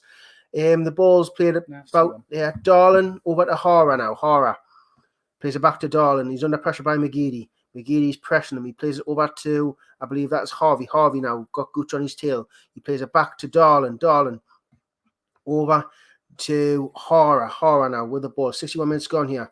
He plays it over to Watson, who plays it back to Hara, who plays it inside to Riley. Pritchard is on for Corey Evans. He's switched the play over to Harvey now. Harvey on the left side of the pitch.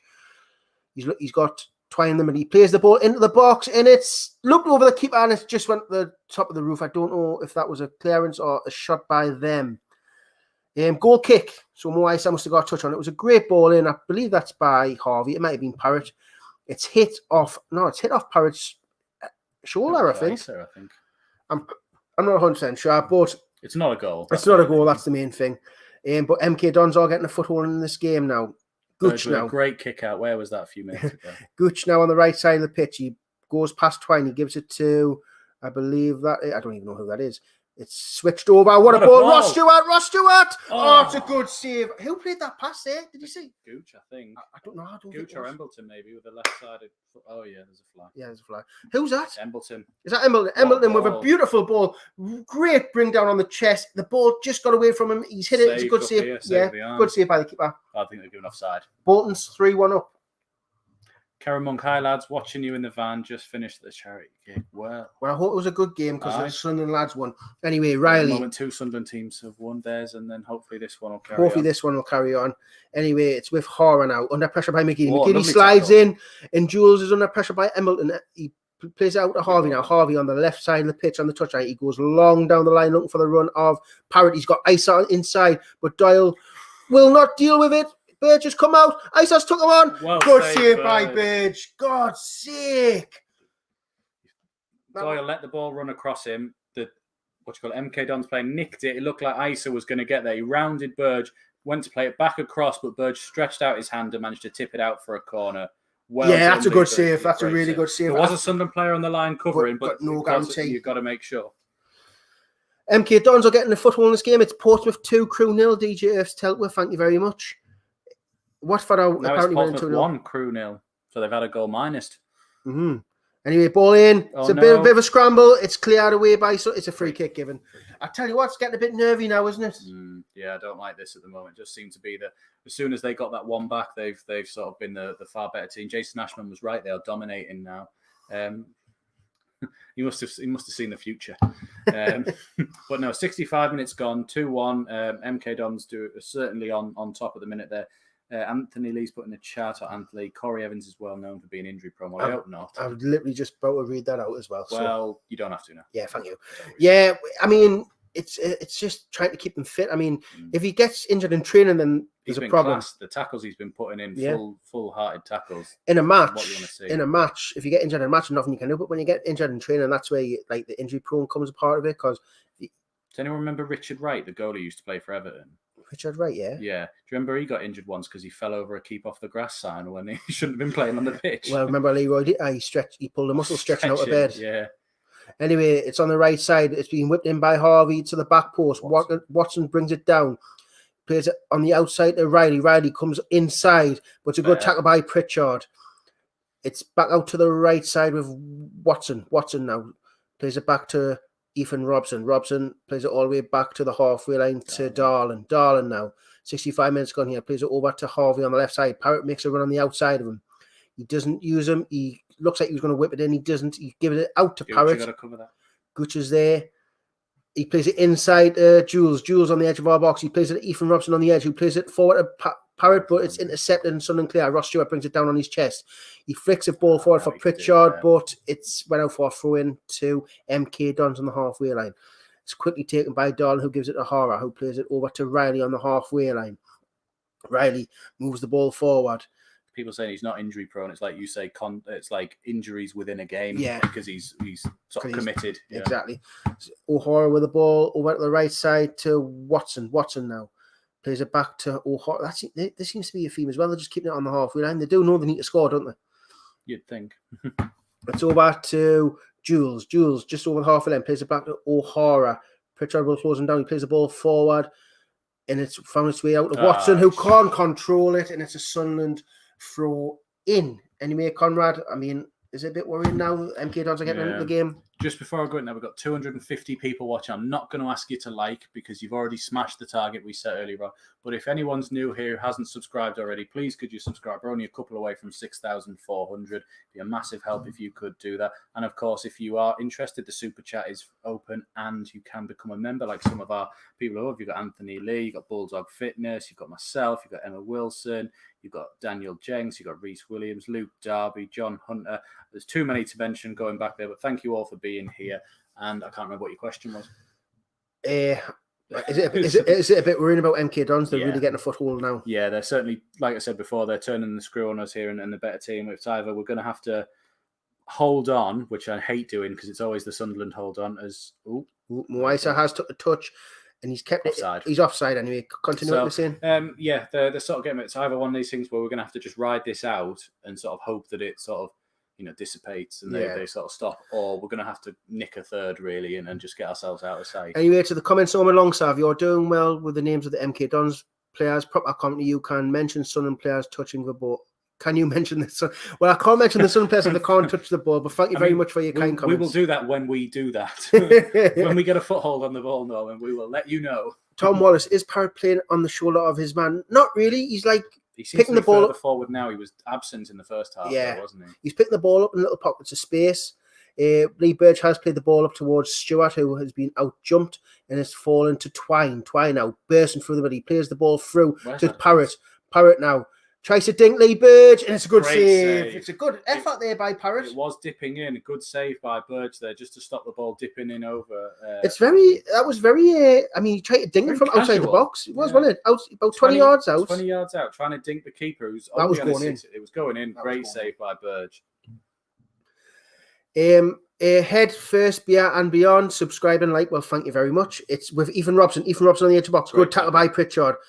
Watson plays it back to Harvey. Harvey goes out to the left to, I don't even know who that is, but I'm not even going to say who it is. It goes out to the right to Riley. Riley whips the ball into the middle. It's at the back post. Gooch clears it, and it's a corner to MK Dons. God, yeah, this is it. They won the header, but it looked like it hit Flanagan on the back of the head there, and sort of Gooch managed to hook it clear for a corner. And what's it? Stephen Henslow.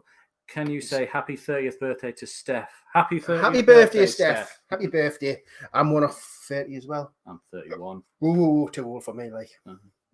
Well, I wasn't offering you. Right. Twine with the corner on the left side of the pitch. He whips it in front post, but it's cleared by number 17, Cirque. And he's been very quiet this half, Cirque, and I haven't really mentioned his name much. Well, like Norman said, we haven't gotten the ball, really. Yeah, very true. I don't even know who that is. That Twine? Aye. So it's whipped back post. It's up in the air, and it's over the bar, and Storm has left the building. Storm has gone for now. They've been fed. They can stop fighting each other now. It's a goal kick. So the 70 minutes gone. You'll be taking over in 5 minutes with the commentary. We have 276 people in the stream. Thank you very much for joining me. Daniel Jenks has said that Parrott comment from Thomas flew over Dino's head. What comment was that?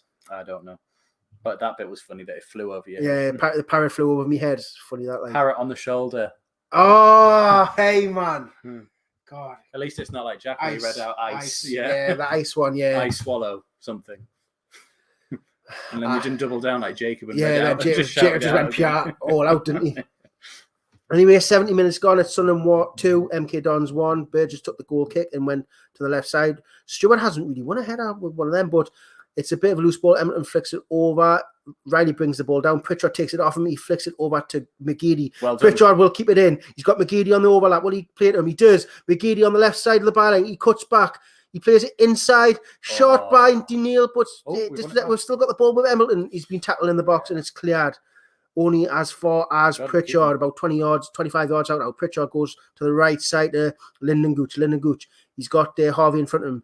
Gooch bails down to the byline. He will get past his man. He tries to whip it in. It's took a deflection and it's a corner to Sunderland. 71 minutes gone here. Brian Halliday's back. He said, "How's Lee doing?" Well, we're not going to mention. We're not going to mention that, Brian. Yeah. We don't want to mention that because we tried to mug you off and then he let us down. But Colin done a couple of good saves also. Yes, since then, yeah. Colin McDougall says he's 21 today. So happy birthday to Colin. Let's have a look. Why is someone in Amsterdam? Why is someone in Holland trying to knock on your door?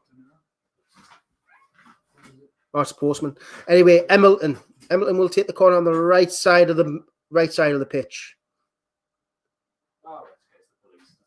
It's the police. Yeah, they're doing letters. They're dropping around here. Something happened the other week in the estate. Oh, all right. I'll read it after. Yes. I mean, the Holland police.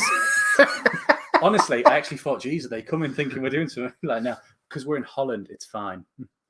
Right. They're still not I'm glad they waited for me to take this call. Yeah, I don't know what's going on. I don't even know what's going on. There's a lot of Sunderland fans going like that because the sun looks like it's a substitution, but they're just not showing us. It's got to be. Embleton's just doing some stretches. Dale Boyd postman in Amsterdam. I mean, they must have postman in Amsterdam. I thought it was a postman. Yeah, they still get posts. I just don't know what they're called. Maybe it's my postman. He's delivering my post to me in Amsterdam. Oh, yeah, it's a possibility, you know. Could be. Why wouldn't you want to go to Amsterdam? Anyway, the corner will eventually be taken by Embleton. I don't know what's going on. I like all these Sunderland fans saluting. More like right, hand up, Embleton whips it towards the front post. It's cleared away by MK Dons only as far as Gooch, but Isa gets a better Gooch and Gooch just hacks him down. He will get a yellow card for that.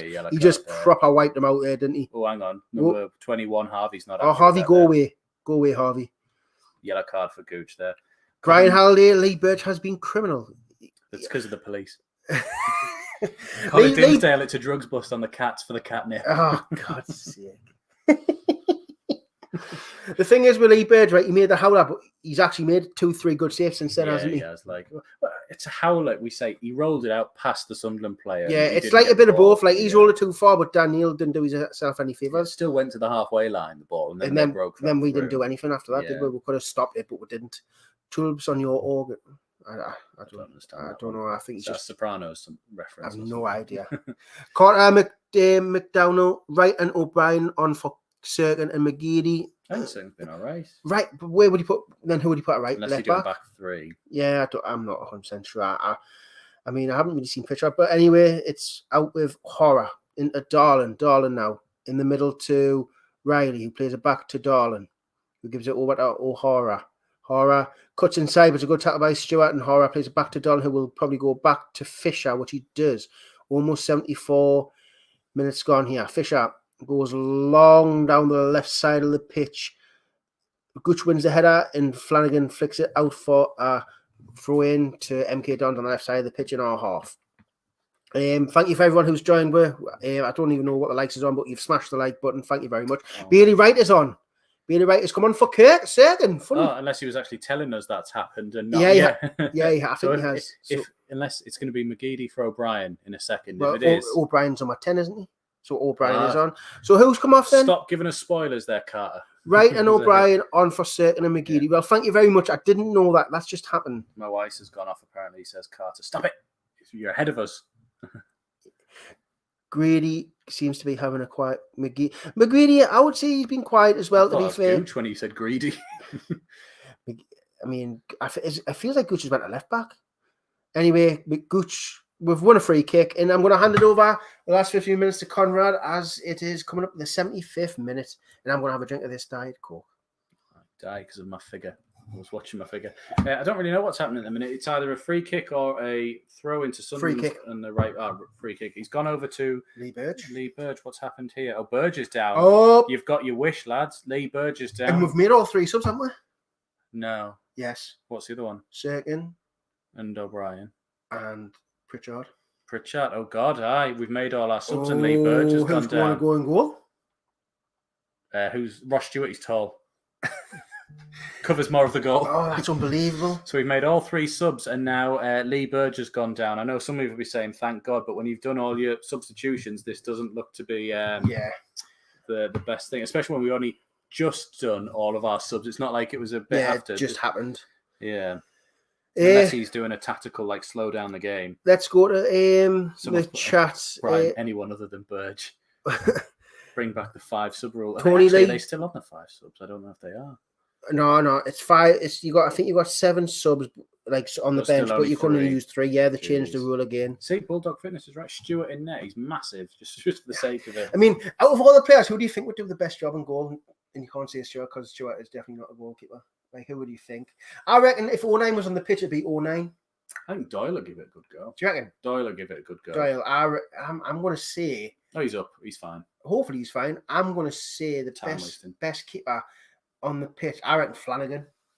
Flappy Flanagan. I mean, I'm just going to let you think about what you've just said. Yeah, that's instead true. On that one. Not someone like Embleton or Pritchard, they're too short. Yeah, 100%. But Flanagan's tall and like he's flappy. Lee Johnson for goal, he says Brian Halliday.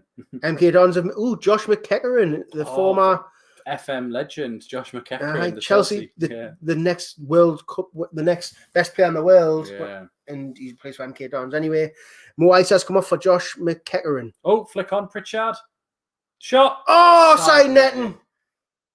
Was he offside? I realised I'm meant to be commentating. And yeah, you're commentating. Yeah. Sorry, mate. No, I forgot. I was just too busy watching the game. So it was a lovely flick on. Stewart flicked it on. Pritchard was well onside, 6 yards out, and he puts it in the side netting.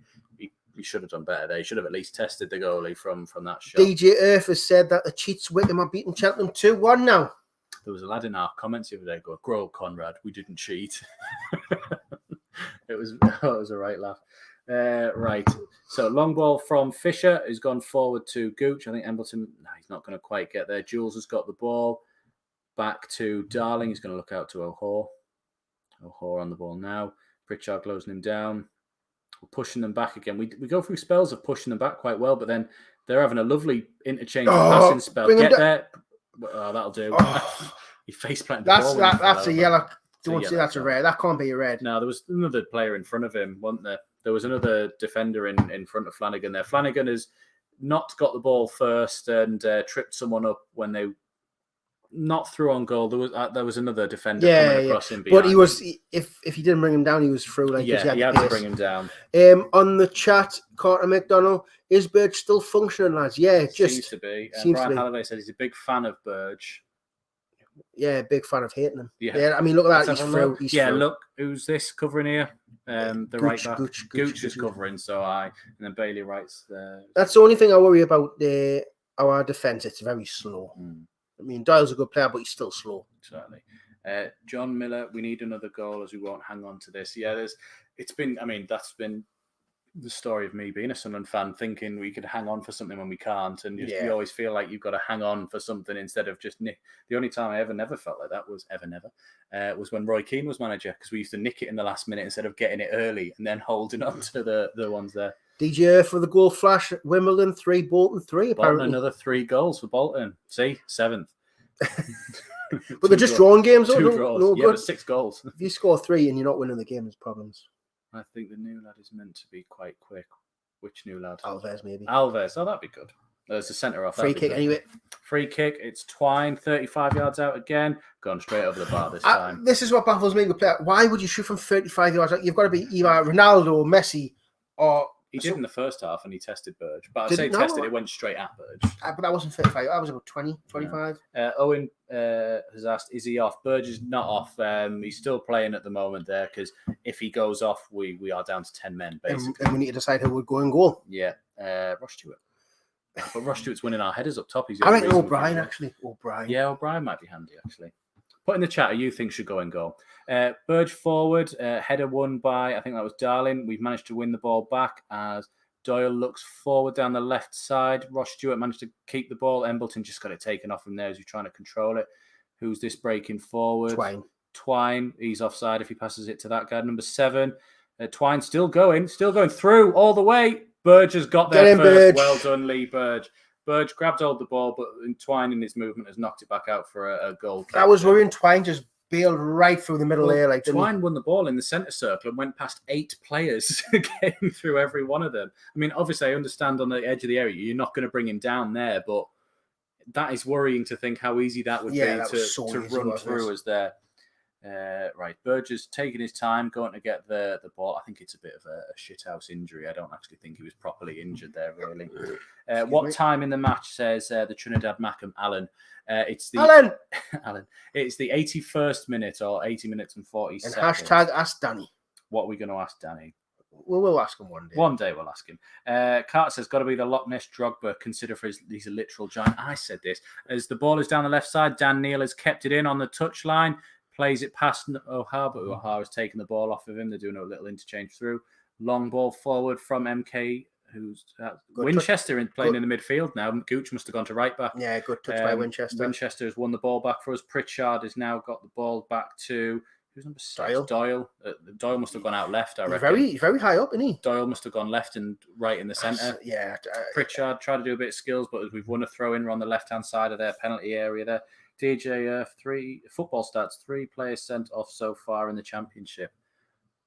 All right. Is he your new flash scores person? Yeah, he's our stato. So Dan Neil with a throw-in. He's not taken it yet. Good time wasting, lads. I like this. To Pritchard, who didn't quite manage to keep the ball there. Winchester and Pritchard trying to double up. Surely you're not giving him a foul for that. They haven't. Long ball forward. We've got it. Doyle didn't get their tackle. Well in. Neil's got it back again. Dinks it forward for Stewart. Go on, Stewart. Pen! That's got to be a pen!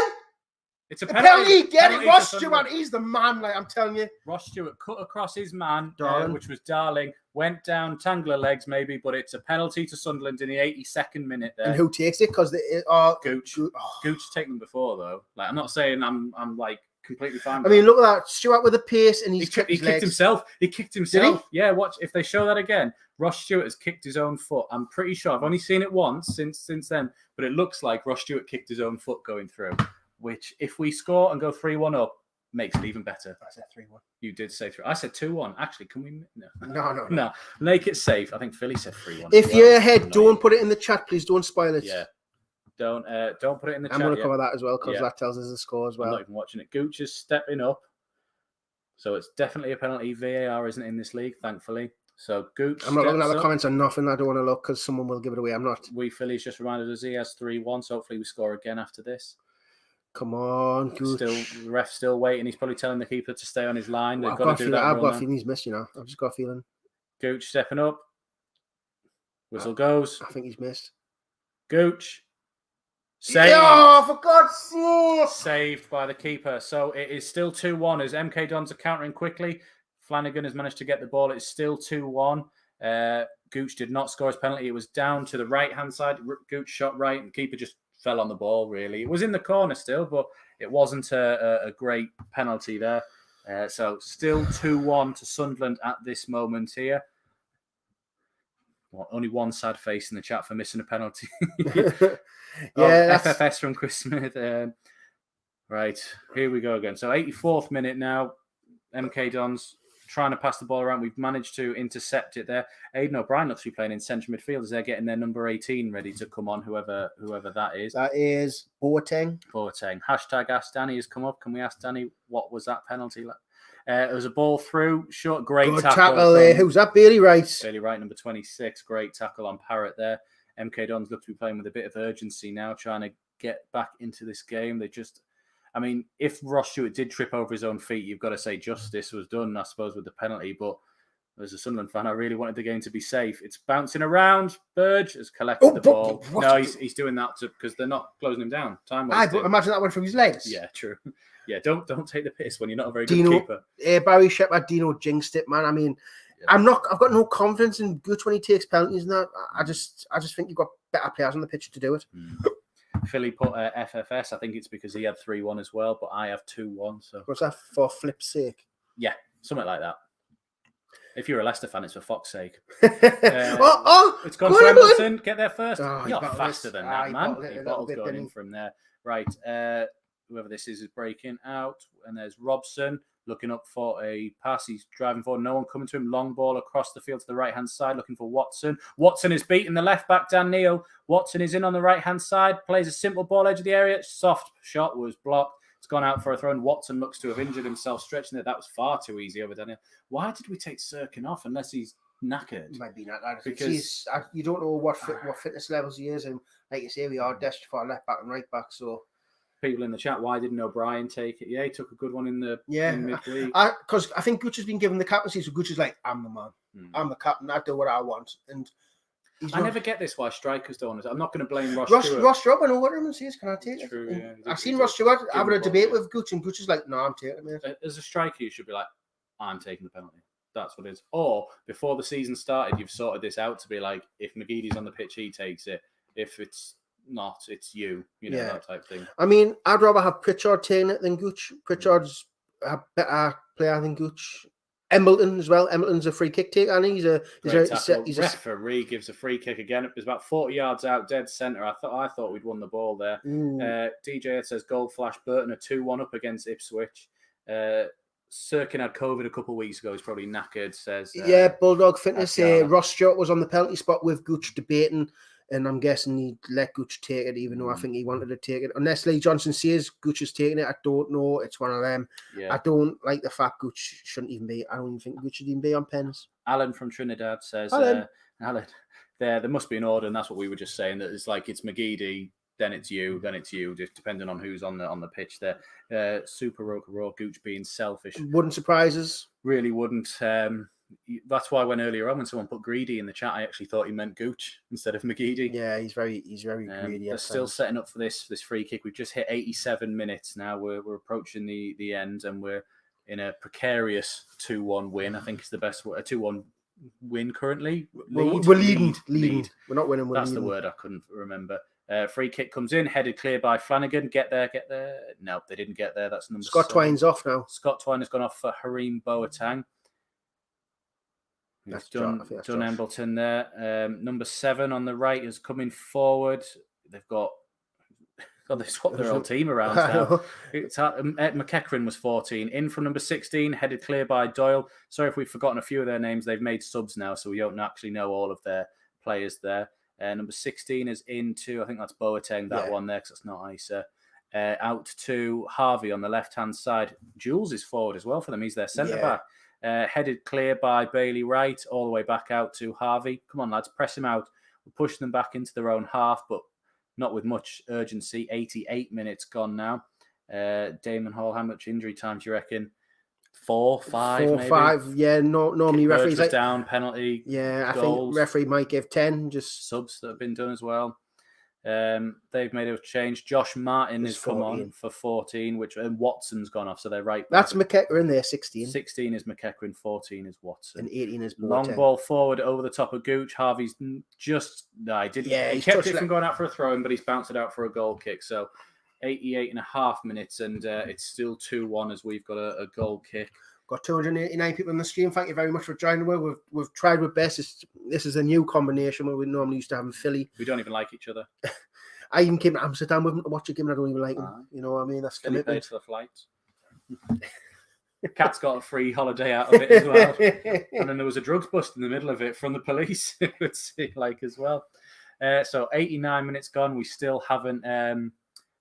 kicked it out. Carter's put there'll be 6 minutes in my opinion. Could he have insider knowledge from being slightly ahead? He's probably on taps with the referee. Someone else has put 6 minutes. Someone else has put 4. Let's have a look. So we're still on 89 minutes and 20 seconds, or just about 20 seconds on our one here. It's just sort of pinging around the middle, a lot of head tennis, as Michael Bowers used to say last year. Stuart on the ball. Go on, Stuart, with a pace. Referee! I thought that was a bit easy. I wouldn't have given that. So he hasn't given that. So MK Dons have come away with the ball. Well won back by whoever that is, but he's been bullied off the ball as MK Dons have just foul him. Bring him down here. He's miles away. Oh, he's done really well. Well done, Winchester. Well done. Parrott done really well there. So Winchester win the ball. Oh, they've still managed to come away with the ball. Robson is driving forward. Left side is open for Harvey. Facing up Gooch. Gooch has managed to get it out for a corner. 7 minutes. 7 minutes. Someone has put on here that has been added on. I hope it's going to come up in a second, but that's going to be for all the subs. 2 goals and a penalty, you'd imagine, and Burge being down injured as well. Couple of yellow cards. Yeah, for Charlie Wyke. Charlie who? Charlie who? Right. They're on a corner. It's their number 14, Watson. Corner comes in. Burge with the safe hands. Safe hands, Burge. Where are you at now, Brian Halliday? Sorry, Brian. I'm not doing that again. They scored last time I did that. 293 people in watching now. Thank you very much for joining us today. If you are new to the channel, please subscribe to SAFC Fan TV. It really does help us out. We won't ask you to like the video because we've already hit our target. We're going to have to learn to do a bigger target next time. Yeah, that's true. But thank you for helping thank reach you the target. Everyone who has liked the stream already there. Got a minute played, just about. Dan Neil heads it forward. Pritchard pushing the back. It's gone out for a throw just next to the Sunderland technical area on the near side of the pitch. MK Dons trying to get the ball out of their own stand. They've thrown it back to the goalie. Imagine if that was a foul throw. That'd be so funny. 91 minutes played here. Fisher looking for a long ball forward. Just plays it out to O'Hare or O'Hare, whichever way I've said it before. I don't know who that is. Will you face the right way so I can see your number? Number 7. Riley. Back to Darling. Darling out to Jules. Still with them at centre-backs. Tried to play it forward to Boateng, but O'Brien is intercepted. He's driving forward at their defence. Ross Stewart's just inside. Little step over. Ball through to Stewart. Stewart, right side, shot. Oh! Just past the base of the far post there. Good effort from Stewart again. Good pass there by O'Brien. O'Brien did well. Just slowed the ball down for the running behind. Just this movement from Stewart is just so much better than what Charlie Wyckoff does. And it's just past the post as well. Just past the bottom.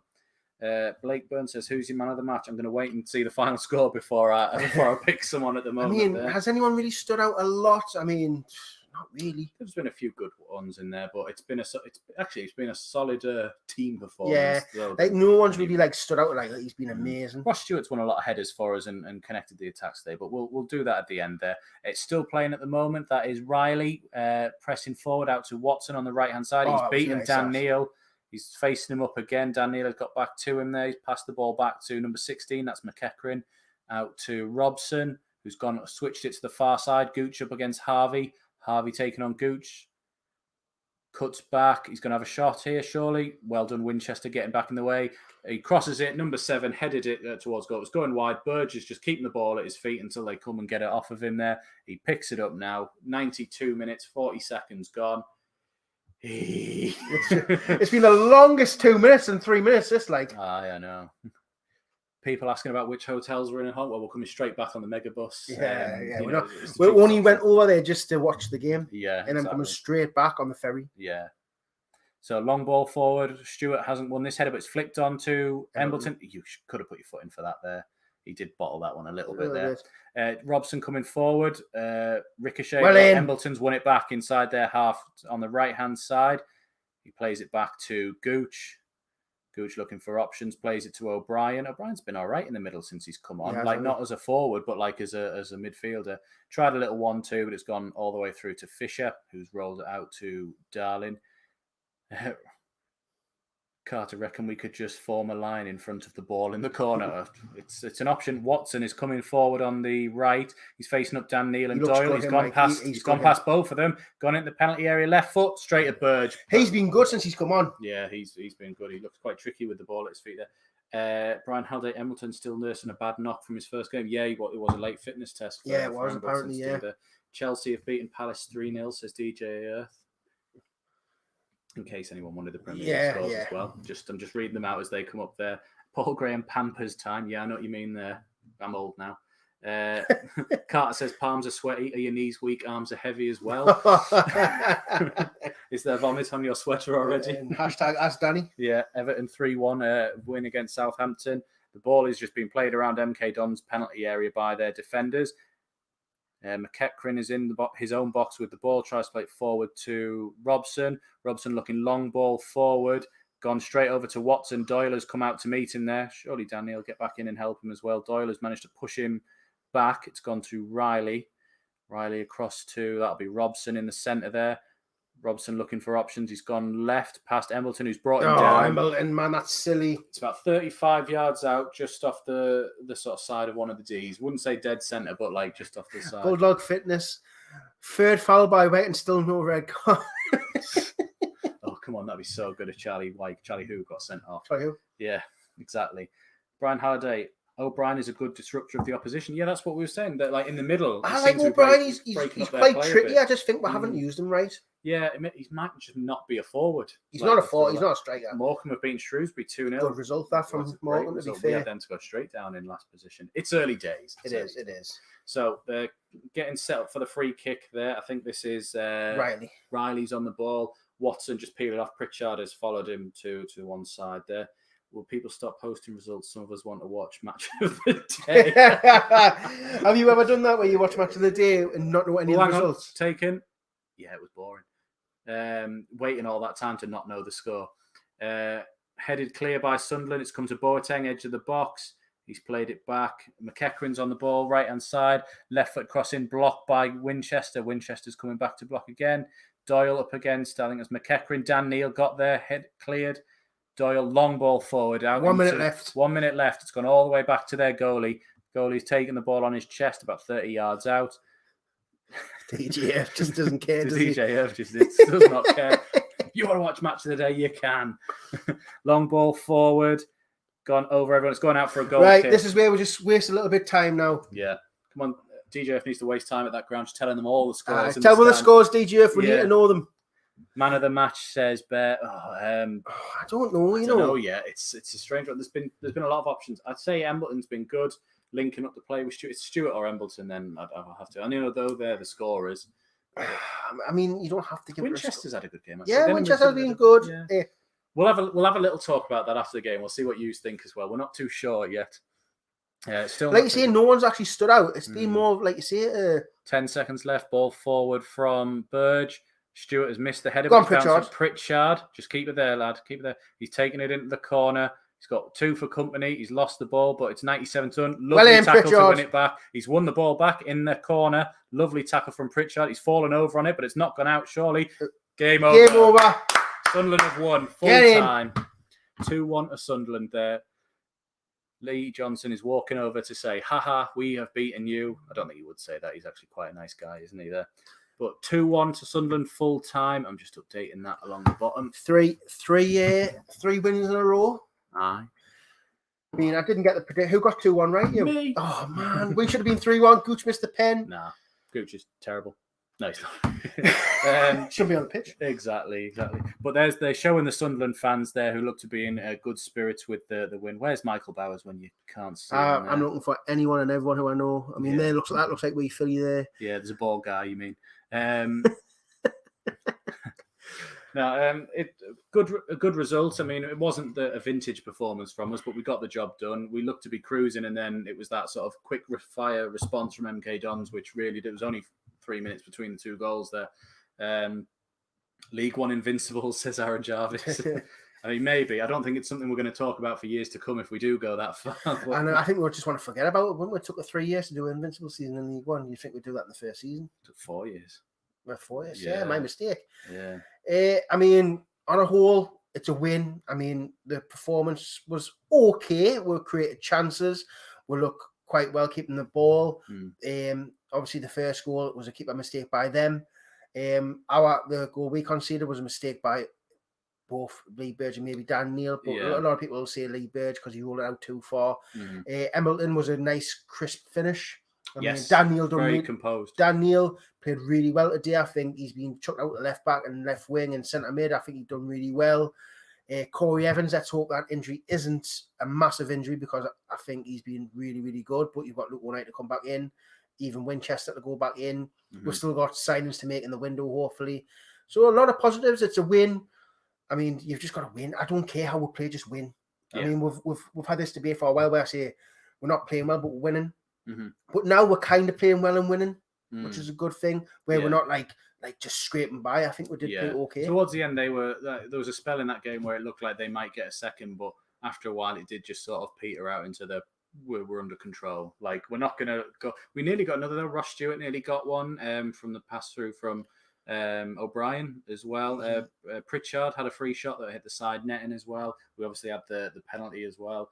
I mean, if I had to go man of the match, I mean, it's tight, isn't it? Because you know what? Because I think Dan Neil played really well. He set up one. He was all over. He got put left back, left wing, and centre mid. I think.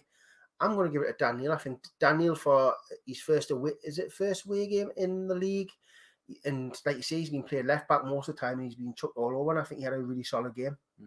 I'm just going to go Stuart. I know it's a boring one, but he scored. He won us the penalty. He won us a lot of headers earlier on. He was a threat at all times. He was getting him behind a lot, wasn't he? Yeah. I mean, Stuart just gives you so much what White did. I mean, I can't believe we watched 3 years of Charlie White and watching Ross Stewart's just like, it's just like, why did we bother? Like, we've had a striker who didn't move and didn't go for any headers or didn't want anything. Yes, if you put it through him so he could have one touch straight in, great. But it took us 2 years to work that out. And then we realised that's all he could do. Brian Halliday says, man of the match, Lee Burge, of course. I mean, he made some good saves. He made some good saves today. I mean, the second half, he nearly got lobbed, saved it. He got taken on, recovered. Rounded. Yeah, he got rounded. Scott Twine's one as well, where Scott Twine walked through as well. He blocked that from going in. He made some good decisions coming out early and clearing the ball. Apart from that one mistake, Burge had a good game. He really did. Even then, it's harsh to say he rolled it out. And it ran a bit further past the Sunderland player, who also stopped chasing it when he realised he wasn't going to. It wasn't like he done a Carrius in the Champions League final, was it? They then came through a couple of passes and then had a shot, so it wasn't like it was. We just didn't stop it, did we? Yeah, exactly. Aidan McGeady got White's goals for him. Exactly. So that. without McGeady was quiet. I mean, let's have a look to see if Charlie White done anything today. Second game in, you'd think he'd score a goal. For some reason, me live scores isn't working, but Wigan is 0-0. So he didn't score. At least they got sent off. Oh, that's what I'm hoping for, but it's not showing us. But apparently, White in his second game as a Wigan player hasn't done nothing. And Stuart in 2 games has scored 2 goals. Yeah. So and he didn't play in the third game in the middle. He might have scored in that one if he'd have played against exactly. Port So for me, I think it's been very good. We got rid of one striker and give Ross Stewart. I think Ross Stewart will be the man. I think he'll get 20, 25 goals this season. I really do. He offers so much more than what White does. Yeah. And if we can keep him fit and get McGeady, because McGeady's been quite quiet, would you say? Yeah, that's what I was just going to say before when you mentioned McGeady. I actually almost forgot he played today. When you actually think back, he didn't do... Well, I'm not saying he had a terrible game. It was just he wasn't involved in a lot of the. Well, he kind of set up the first goal, but it was a keeper mistake. He did whip it in, and the keeper did. But other than that, like I'm used to McGeady getting the ball, taking 2 players on, having a shot. I mean, did he even have a shot? I mean, he had that one that they parried to Stewart, who tapped in. That was that was a cross. It just took a deflection off Watson, didn't it? Yeah. Or Jules. Halliday again. Geeds not 100%. Geeds, sorry, I shouldn't say that. McGeady and not 100% fit. I like Gooch, but he's too inconsistent. Says Carter. Gooch was okay. Says Dave Pogston. What was the rest of it? Just don't give him penalties to take. Will we beat Burton on Tuesday? We'll probably you'll discuss that tomorrow, won't you? On the I'm confident. I Wickham 9 minutes about a time. Probably cheating again. Probably cheating. Just added it on themselves. Just say we want 9 minutes. You'll stop when we say so. That's Wickham. I mean, Burton. I'm quite confident going into the Burton game. I mean, what was their result today? Anyone know? I think they won. They beat Ipswich. DJ has said that was the one. They beat Ipswich. I mean, Ipswich haven't got off to the best of starts, and then signed some good little players today. Exactly. So, I mean, the Burton game, I'm going into quite confident. We're playing well. We're scoring goals. Yeah, we're conceding, but I'd rather we score more goals than the opposition than keep a clean sheet. Yeah, definitely. I mean, if you can't keep a clean sheet, just make sure you score more. Definitely. But anyway, that's the kind of slight review of the game. Yeah, because Jacob will be at the ground now doing some fan cam. So if any of you are there and you're watching this, why would they be there and watch this at the same time? They might be listening to us. You never know. Emma Wilson was listening. Who was driving home. Stephen Hensel was listening as well. You never know. So Jacob's at the ground. If anyone wants to have a quick fan cam interview with him, then they'll be up on our channel as soon as we get the chance to do so. But well, thank you all for spending your afternoon with us there. A great amount of... Sorry, they're showing a replay of the goals there. Great amount of likes. I've turned it off so I can't see any, but thank you for smashed the target we set. We've got a load of new subscribers as well and new members as well. If you do want to become a member, I mean, there is a button somewhere. I don't know where, but if you click the member, it's $1.99 a month, not a week, it's a month. And we are coming up with ideas to... just for the members only club. Members only club. Yeah, members only club. But well, from both of us, I think it's thank you very much for spending your afternoon with us there. I'm going to try and find the exit button now, because otherwise we'll just be on here all night. But thank you everyone for staying with us. We'll see you next time.